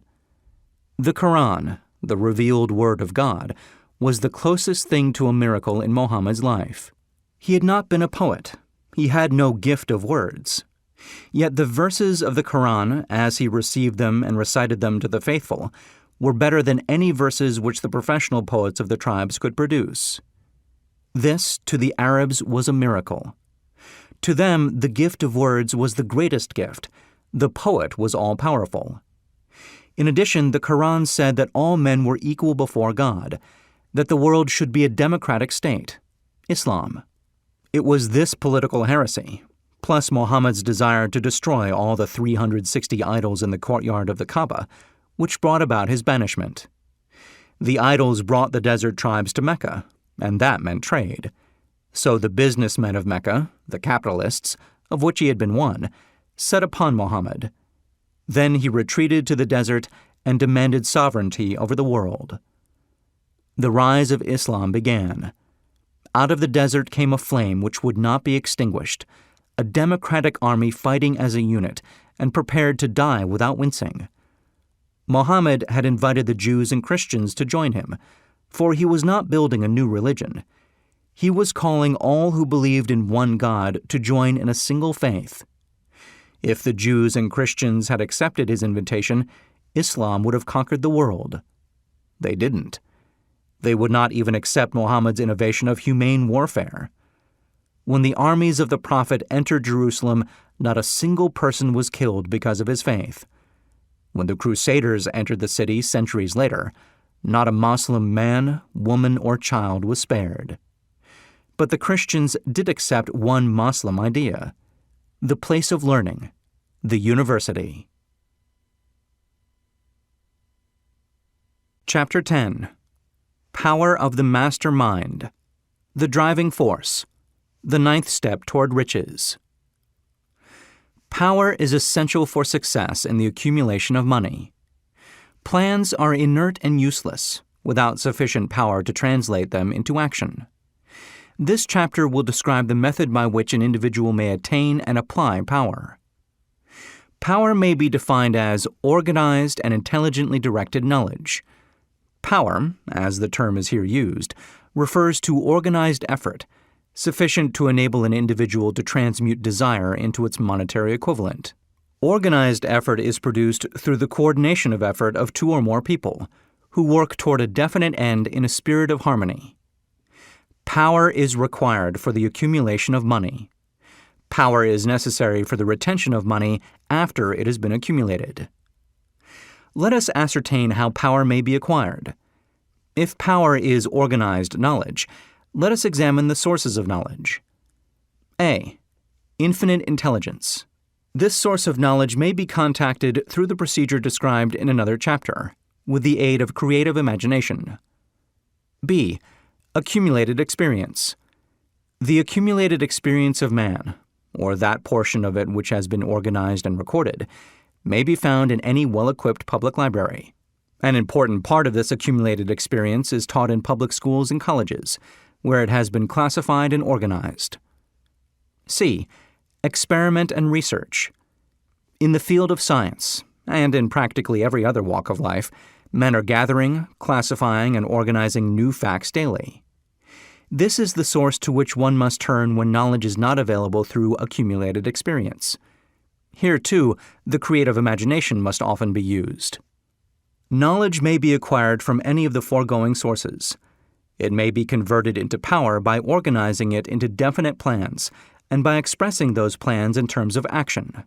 Examination of the three major sources of knowledge will readily disclose the difficulty an individual would have, if he depended upon his efforts alone, in assembling knowledge and expressing it through definite plans in terms of action. If his plans are comprehensive, and if they contemplate large proportions, He must generally induce others to cooperate with him before he can inject into them the necessary element of power. Gaining power through the mastermind. The mastermind may be defined as coordination of knowledge and effort in a spirit of harmony between two or more people for the attainment of a definite purpose. No individual may have great power without availing himself of the mastermind. In a preceding chapter, instructions were given for the creation of plans for the purpose of translating desire into its monetary equivalent. If you carry out these instructions with persistence and intelligence, and use discrimination in the selection of your mastermind group, your objective will have been halfway reached, even before you begin to recognize it. So you may better understand the intangible potentialities of power available to you through a properly chosen mastermind group, we will here explain the two characteristics of the mastermind principle, one of which is economic in nature and the other psychic. The economic feature is obvious. Economic advantages may be created by any person who surrounds himself with the advice, counsel, and personal cooperation of a group of men who are willing to lend him wholehearted aid in a spirit of perfect harmony. This form of cooperative alliance has been the basis of nearly every great fortune. Your understanding of this great truth may definitely determine your financial status. The psychic phase of the mastermind principle is much more abstract, much more difficult to comprehend, because it has reference to the spiritual forces with which the human race as a whole is not well acquainted. You may catch a significant suggestion from this statement. No two minds ever come together without thereby creating a third, invisible, intangible force, which may be likened to a third mind. Keep in mind the fact that there are only two known elements in the whole universe, energy and matter. It is a well-known fact that matter may be broken down into units of molecules, atoms, and electrons. There are units of matter which may be isolated, separated, and analyzed. Likewise, there are units of energy. The human mind is a form of energy, a part of it being spiritual in nature. When the minds of two people are coordinated in a spirit of harmony, the spiritual units of energy of each mind form an affinity, which constitutes the psychic phase of the mastermind. The mastermind principle, or rather the economic feature of it, was first called to my attention by Andrew Carnegie over 25 years ago. Discovery of this principle was responsible for the choice of my life's work. Mr. Carnegie's mastermind group consisted of a staff of approximately 50 men with whom he surrounded himself for the definite purpose of manufacturing and marketing steel. He attributed his entire fortune to the power he accumulated through this mastermind. Analyze the record of any man who has accumulated a great fortune, and many of those who have accumulated modest fortunes, and you will find that they have either consciously or unconsciously employed the mastermind principle. Great power can be accumulated through no other principle. Energy is nature's universal set of building blocks, out of which she constructs every material thing in the universe, including man, and every form of animal and vegetable life. Through a process which only nature completely understands, she translates energy into matter. Nature's building blocks are available to man in the energy involved in thinking. Man's brain may be compared to an electric battery. It absorbs energy from the ether, which permeates every atom of matter and fills the entire universe. It is a well-known fact that a group of electric batteries will provide more energy than a single battery. It is also a well-known fact that an individual battery will provide energy in proportion to the number and capacity of the cells it contains. The brain functions in a similar fashion. This accounts for the fact that some brains are more efficient than others, and leads to this significant statement. A group of brains coordinated or connected in a spirit of harmony will provide more thought energy than a single brain, just as a group of electric batteries will provide more energy than a single battery. Through this metaphor, it becomes immediately obvious that the mastermind principle holds the secret of the power wielded by men who surround themselves with other men of brains. There follows now another statement, which will lead still nearer to an understanding of the psychic phase of the mastermind principle. When a group of individual brains are coordinated and function in harmony, the increased energy created through that alliance becomes available to every individual brain in the group. It is a well-known fact that Henry Ford began his business career under the handicap of poverty, illiteracy, and ignorance. It is an equally well-known fact that within the inconceivably short period of 10 years, Mr. Ford mastered these three handicaps, and that within 25 years, he made himself one of the richest men in America. Connect with this fact the additional knowledge that Mr. Ford's most rapid strides became noticeable from the time he became a personal friend of Thomas A. Edison, and you'll begin to understand what the influence of one mind upon another can accomplish. Go a step farther and consider the fact that Mr. Ford's most outstanding achievements began from the time that he formed the acquaintances of Harvey Firestone, John Burroughs, and Luther Burbank, each a man of great brain capacity, and you will have further evidence that power may be produced through friendly alliance of minds. There is little, if any, doubt that Henry Ford is one of the best informed men in the business and industrial world. The question of his wealth needs no discussion. Analyze Mr. Ford's intimate personal friends, some of whom have already been mentioned, and you will be prepared to understand the following statement. Men take on the nature and the habits and the power of thought of those with whom they associate in a spirit of sympathy and harmony. Henry Ford whipped poverty, illiteracy, and ignorance by allying himself with great minds, whose vibrations of thought he absorbed into his own mind. Through his association with Edison, Burbank, Burroughs, and Firestone, Mr. Ford added to his own brain power the sum and substance of the intelligence, experience, knowledge, and spiritual forces of these four men. Moreover, he appropriated and made use of the mastermind principle through the methods of procedure described in this audiobook. This principle is available to you. We have already mentioned Mahatma Gandhi. Perhaps the majority of those who have heard of Gandhi look upon him as merely an eccentric little man who goes around without formal wearing apparel and makes trouble for the British government. In reality, Gandhi is not eccentric, but he is the most powerful man now living, estimated by the number of his followers and their faith in their leader. Moreover, he is probably the most powerful man who has ever lived. His power is passive, but it is real. Let us study the method by which he attained his stupendous power. It may be explained in a few words. He came by power through inducing over 200 million people to coordinate, with mind and body, in a spirit of harmony for a definite purpose. In brief, Gandhi has accomplished a miracle, for it is a miracle when 200 million people can be induced, not forced, to cooperate in a spirit of harmony for a limitless time. If you doubt that this is a miracle, try to induce any two people to cooperate in a spirit of harmony for any length of time. Every man who manages a business knows what a difficult matter it is to get employees to work together in a spirit even remotely resembling harmony. The list of the chief sources from which power may be attained is, as you have seen, headed by infinite intelligence. When two or more people coordinate in a spirit of harmony and work toward a definite objective, they place themselves in position through that alliance to absorb power directly from the great universal storehouse of infinite intelligence. This is the greatest of all sources of power. It is the source to which the genius turns. It is the source to which every great leader turns, whether he may be conscious of the fact or not. The other two major sources from which the knowledge necessary for the accumulation of power may be obtained are no more reliable than the five senses of man. The senses are not always reliable. Infinite intelligence does not err. In subsequent chapters, the methods by which infinite intelligence may be most readily contacted will be adequately described. This is not a course on religion.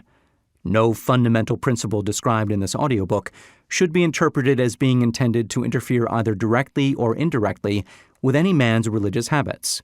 This audiobook has been confined exclusively to instructing the listener how to transmute the definite purpose of desire for money into its monetary equivalent. Listen, think, and meditate as you listen. Soon the entire subject will unfold, and you will see it in perspective. You are now seeing the detail of the individual chapters. Money is as shy and elusive as the old-time maiden.